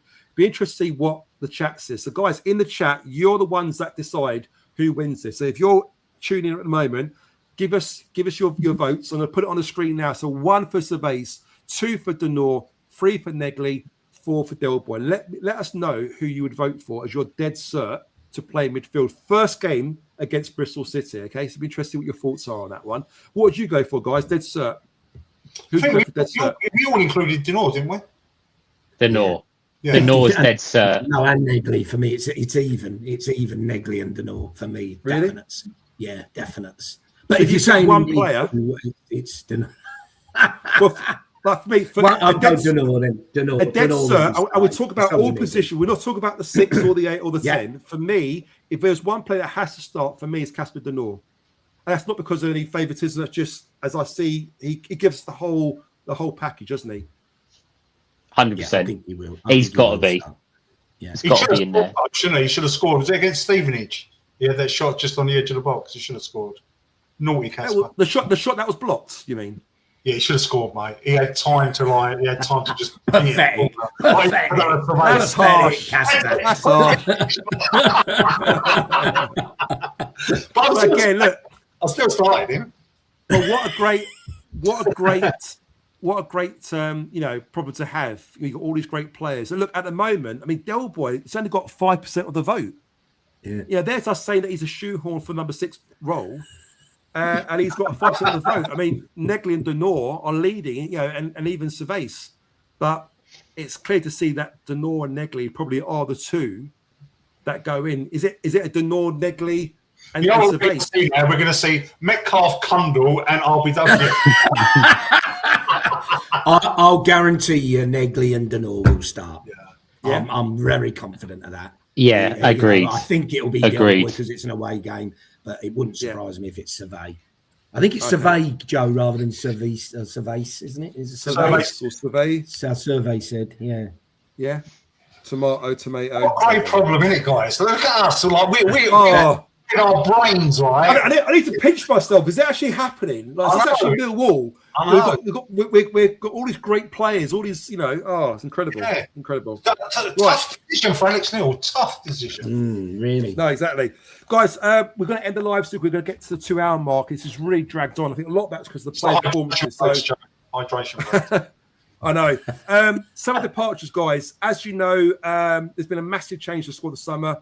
Departures include Billy Mitchell, Danny McNamara, Macaulay Langstaff, who scored 2 again last night. It's 3 goals in 2 games now for Salford City. Adam Mayer, Barry Bannon, Wes Harding, Joe Bryan, Masolongo. Obviously, the biggest departure, as we know, is Billy Mitchell to Sheffield Wednesday. It's a bit of a shock. We did touch on that last week, didn't we, on the live? The one that's most recent now is the departure of Danny Mack. Now, what do you guys make of Danny Mack going to Charlton, guys? What do you make of that move? Are you not bothered? Are you thinking good luck to Danny, or you think actually, you know what, you could have picked another team? What's your thoughts on that? Well, last year their right back basically gave us a point at Charlton and gave us a 4th goal at the Den. So this year their right back's probably going to do the same. Because well, I hope so. Look, for him, he's still a Championship footballer, and I think that for him, that's a good deal. But I don't know. Going to Charlton just seems like. It just seems he's just taken any opportunity to stay at this level, and I haven't really got much to say. I think it's what do they say? Is it levels that they've signed a player that we released that was basically 3rd choice in our squad last season, and they've picked him up. So that kind of tells you maybe where they're at and where we're at the moment. But good luck to Danny. He's got himself a Championship contract, but. Like all the other players, and I'm not going to get into it with Mr. SA, but they've left us now. They've gone on to rivals, and I couldn't care less anymore. So, move on. I think what do you guys think? Yeah, I think Paul said in our chat immediately after it happened that look, it just shows you, doesn't it, that as Roy Keane always says, it's a job. It's a job. And that's how they see it, isn't it? And much as Danny's definitely a Millwall fan and his family are big-time Millwall fans, I understand. And that won't change. That's in his blood. You can't change that. Genuine Millwall fan and fans of his family. It's a job. He's been offered a contract down the road from where he lives. Hasn't got to move his family or anything. Probably on decent money. And listen, very, very good defender, Danny Mack, without a shadow of a doubt. Probably fit in the Charlton team very, very well. Yeah, look, there's a bit of stigma of, fuck me, Danny, you're going to our local rivals, but does it really bother me? I've got to be honest, no, it doesn't. And good luck to him. And as long as he doesn't play really well against us, which, I don't think he will, he'll have a game. But I don't think he'll make a fool of himself like Jed did, coming back and reacting to the fans. No, to get on with it. He'll have more respect. He goes off at the end. So good luck. What bothers me more was, when did Roy Keane sound like he was from Texas? That's right. When he was when he was at the World Cup, did you not hear him? He turned American.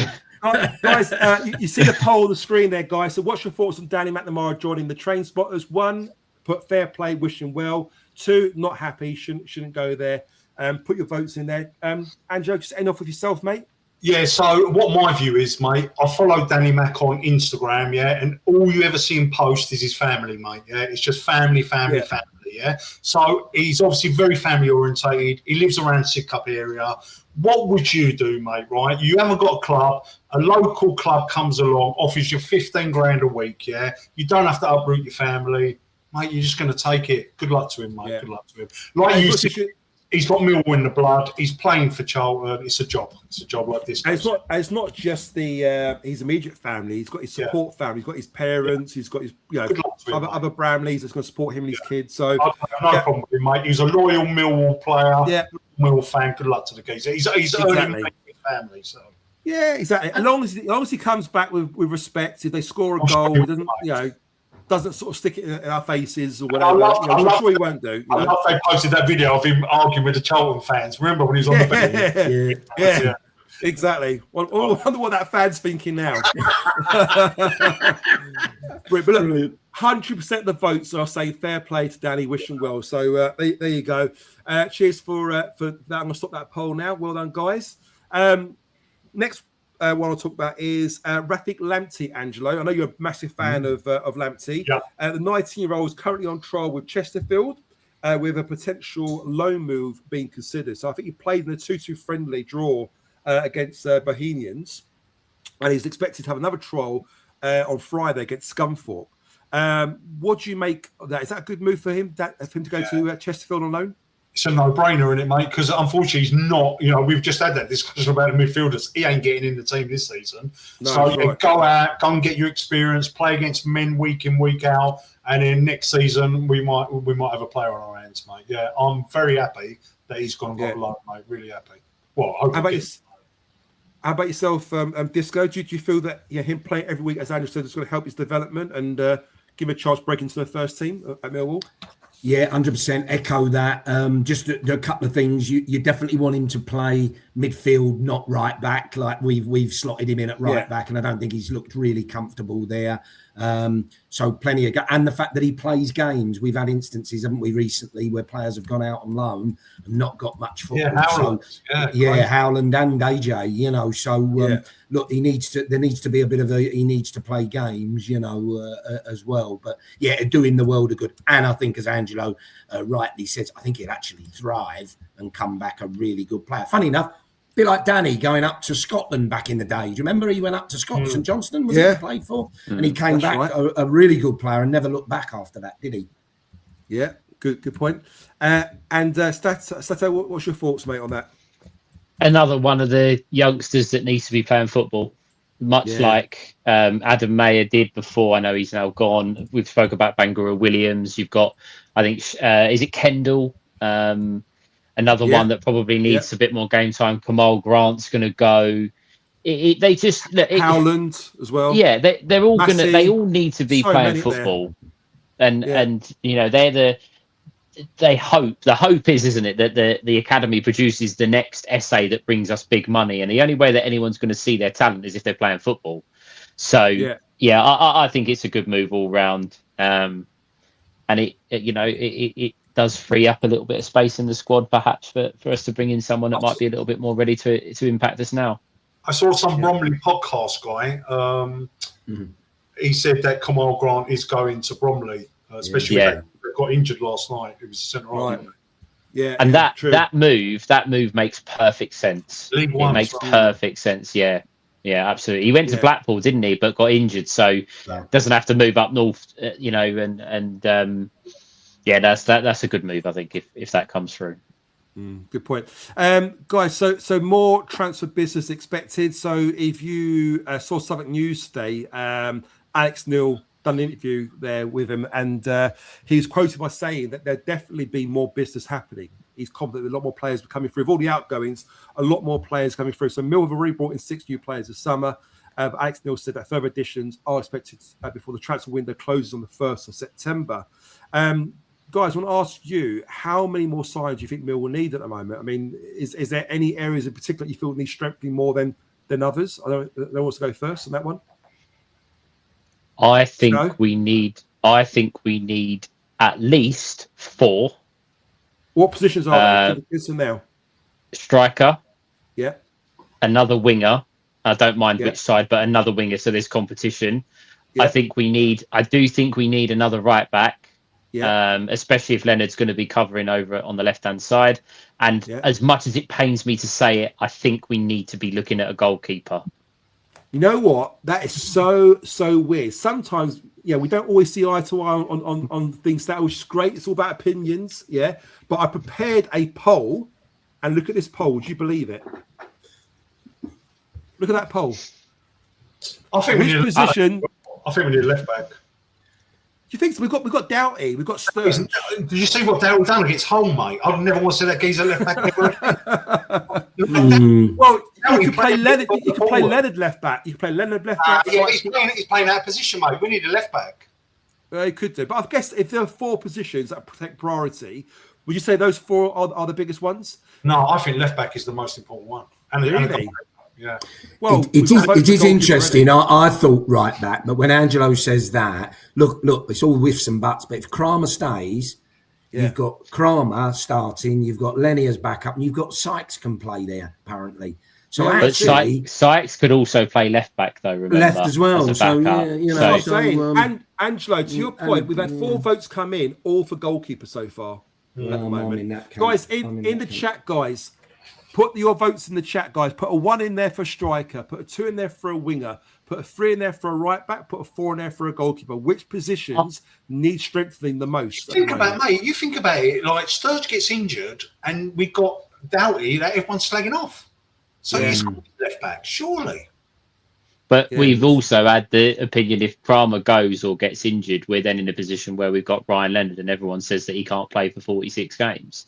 So it's the same. Maybe it's you need both. Maybe it's both. Yeah. I think Ivanovic getting injured has really buggered the plan up because I don't think we did. The striker might have been a luxury if you could have got one in on loan or a good deal for someone. But now it's more pressing because we've only got 2. Coburn is a flight risk. We know that. Conte's new to the league. Ivanovic is not going to be ready probably for, I would say maybe not until September if we're lucky. That has changed things.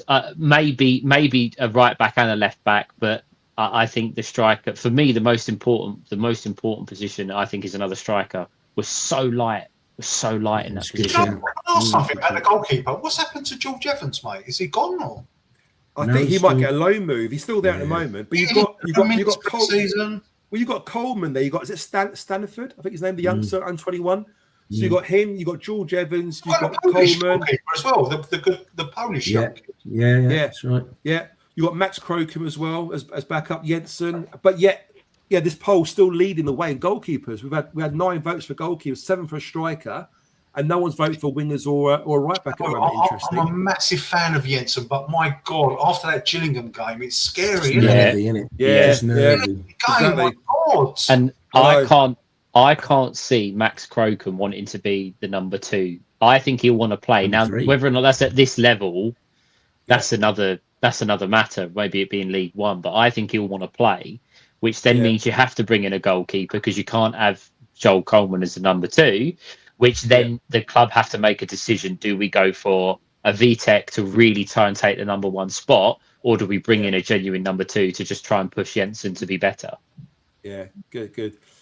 Disco's doing a best impression of Ebenezer Scrooge at the moment. You've seen that? I'm just reading that one, and I've seen it a few times tonight. Apparently, SA is going to Preston on Preston. Yeah, they want him. Yeah, going for it, aren't they? I don't think that's a good move for him, but look, good luck. How was that Alfie Devine signed for them? He could have gone anywhere.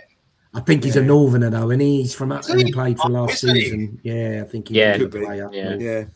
Okay, guys, moving on because we've gone past 2 hour mark now. QPR tickets are now available to purchase. Obviously, they sell through Millwall's loyalty point system, so you've got to be a season ticket holder, basically, have enough priority points to purchase them. They go on general sale. I think as of Tuesday, if there's anything left by then. We've got quite a large allocation, about 1,700. So, any of you guys going to QPR game at all? QPR away? No one? No, I can't make that one. I changed this. I didn't realise they were going to make it a weekend, so that was my last weekend before obviously the league season starts. Okay. So what do we do? What do we do against QPR? Do we go strong? Do we go weak? What do we do? I don't know what to do. I almost see it as another friendly. I know it sounds weird, but it's always like another opportunity to sort of trial players out. I think we could probably do without that. Don't get me wrong, if it's the FA Cup, I think you try a little bit harder. But I'd be very surprised if Alex Neil puts his strongest team there because the week after is our first game of the season, isn't it, against Bristol City? So. But I'll say, look, normally it's a league game and then the Tuesday night is the cup game. I actually think it's not a bad idea. As you're saying, I do see it as a part friendly, part competitive. But I think you go with a strongish team and see how you go from there. There's players who are on different levels of their development at the moment, aren't there? So he'll use it for that, Alex, I'm sure. I think it's a really good idea. It's a really good idea to, providing they're fit, survey Arconte, maybe Baggett, Lisby, Metcalf. The new players, perhaps Metcalf, but the new players to get minutes in a competitive game for the club. Great idea. Give them a chance. Obviously, you'll have your like perhaps your Cooper or your Taylor and Sturge, but give the new players a chance because yes, okay, it's the Carabao Cup. If you don't want to lose, you don't want to start the season off with a loss. But if you can get competitive minutes into new players, I think that would be a positive for me. Yeah, and what a great induction to English football for these foreign players. A London derby. Good idea. London QPR derby, away, in a very intimidating stadium, you know. So I think QPR shutting half the ground, isn't it? I think it's going to be like 2 stands open or something. Oh, is it? I think so. Yeah, they're not. They're not doing. Got quite a big allocation. We've got a decent allocation, I think. Yeah. So hopefully that will be a good opportunity for our new players.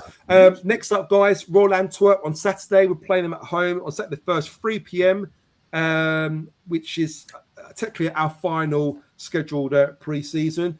We understand that Antwerp fans of Belgium are quite passionate, quite a lively fan base, and they're described as being the Millwall of Belgium. So it'd be quite interesting to see what that'd be like on Saturday. You guys going to that game at all? Did you? I'm not, but did you see that there's a rumor that they've sold nearly 2,000 tickets? Yeah. It's 2,000 for a friendly. I mean, that's a great. They're all coming over. There'll be more of their fans than ours, I think. I know. So, are we expecting? We're not going to have another Hibernian on our hands, are we? No. You guys, won't remember that back in the day. Are we expecting a lively atmosphere? What do you make of that then? Sounds like it.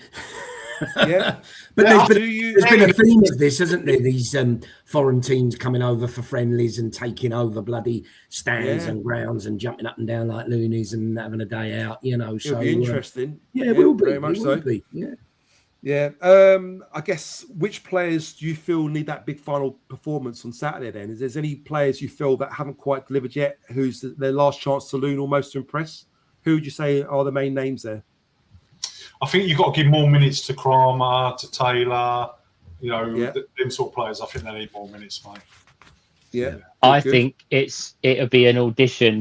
Like we had our debate, I think it'll be a great audition for the midfield to see who's going to start at QPR, personally. Good point. I think it'll be a really good, that's an opportunity for, I'll go with my opinion, but it's an opportunity for Derek to turn around and go, no, you need to pick me in that first competitive game. But Denor will have the same opinion and Survey will have the same opinion. And I think it's a good opportunity for all of them. Yeah, very much so. Another topic discussion, guys, is the North Stand season tickets. So Mill have announced that a section of the North Stand will be accommodated for home supporters with 500 additional season tickets made available following a strong demand this season.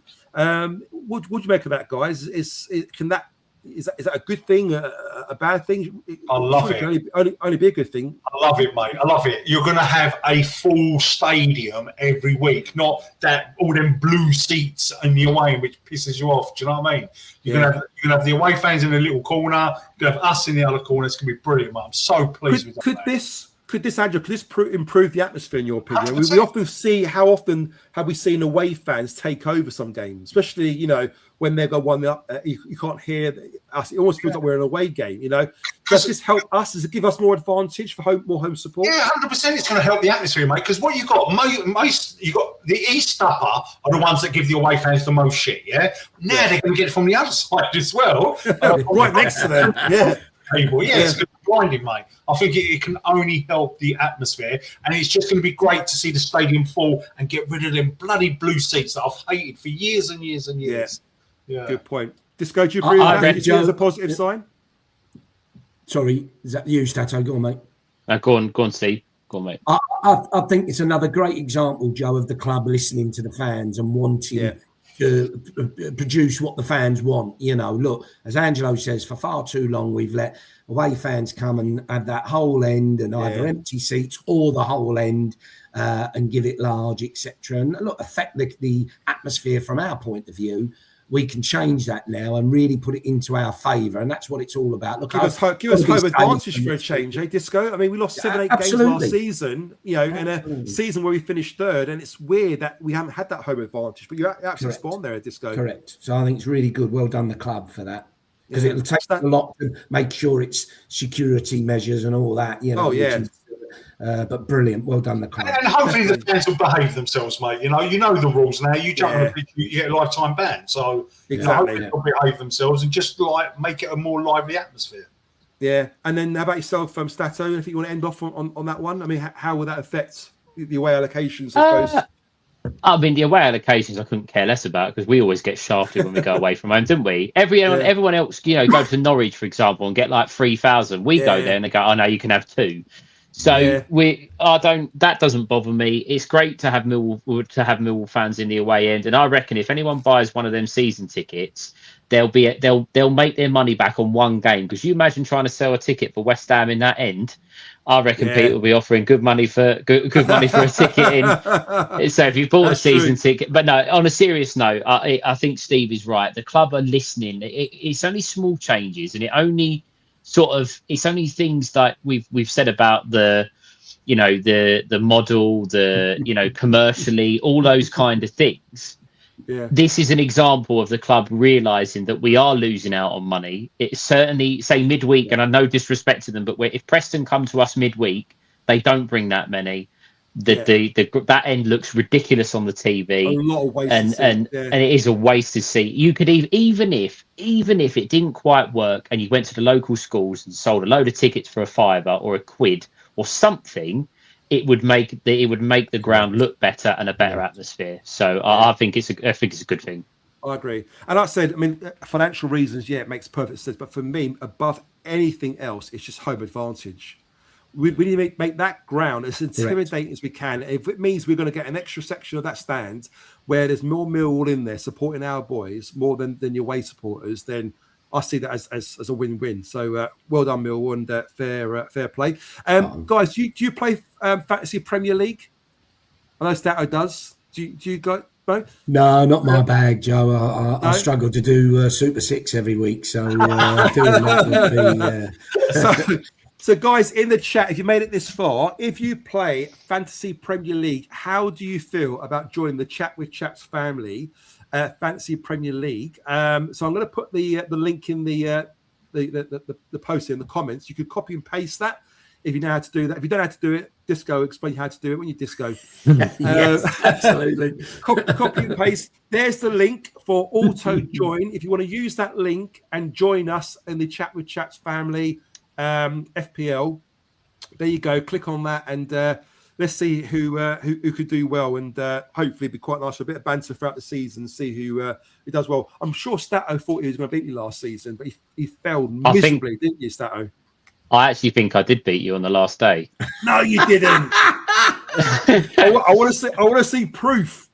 I'm pretty sure because me, you, and Dan Marsh were like level pegging all the way. I'm pretty sure on the last day I did beat you. So I will check that though. Well, Dan Marsh was leading the way, and the wheels fell off, didn't they? After that, he did. Yeah. So it'd be interesting. Right, guys, we're going to wrap up very, very soon. I've got my quick fire rounds. Okay, so we're going to go through very, very quick again, one-word answers. And we're going to start with Stato first, then Angelo, then Disco. We're going to go around really, really quickly. So there you go. First one. Stato, who impressed you most against Bromley? Lisby. Quick fire. Lisby. Angelo. Kramer. Disco. Lisby. Okay. Next question. Angelo, who needs to improve most before the season begins? RBW. Disco. Oh, bloody hell. I was going to say, I can't say. RBW, sorry, but it is the same. Yeah. RBW. Stato. Alfie. Good choice there. Disco, start with yourself this time. Which position must Millwall strengthen the most? Guys, play the chat as well. Guys. Sign a player in, do you mean? Yeah. Sign a. Yeah. If there's one position. Striker. Disco, Stato. Striker. Angelo. Left back. Okay.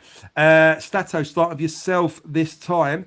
What are you expecting against Royal Antwerp on Saturday? Win, draw, or loss?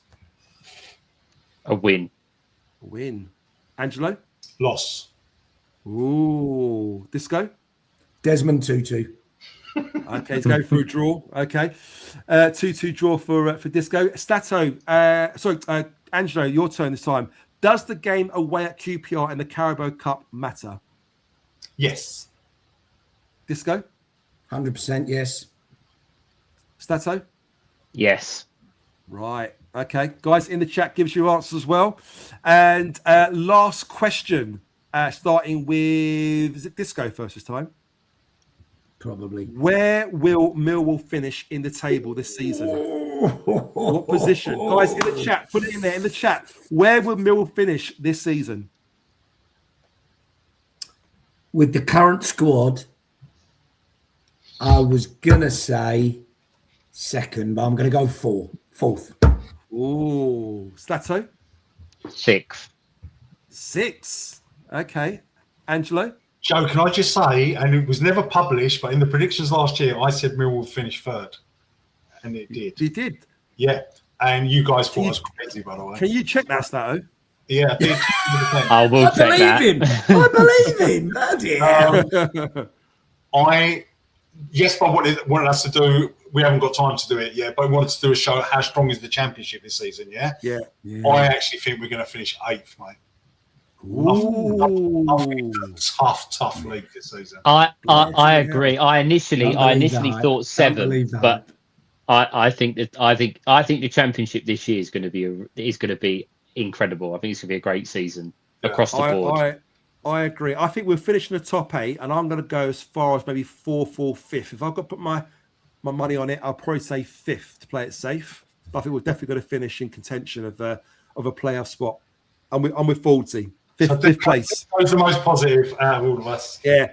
But one more bonus question, and guys, let us know in the chat, yes or no. Do we have a better squad now than we did last season? Stato?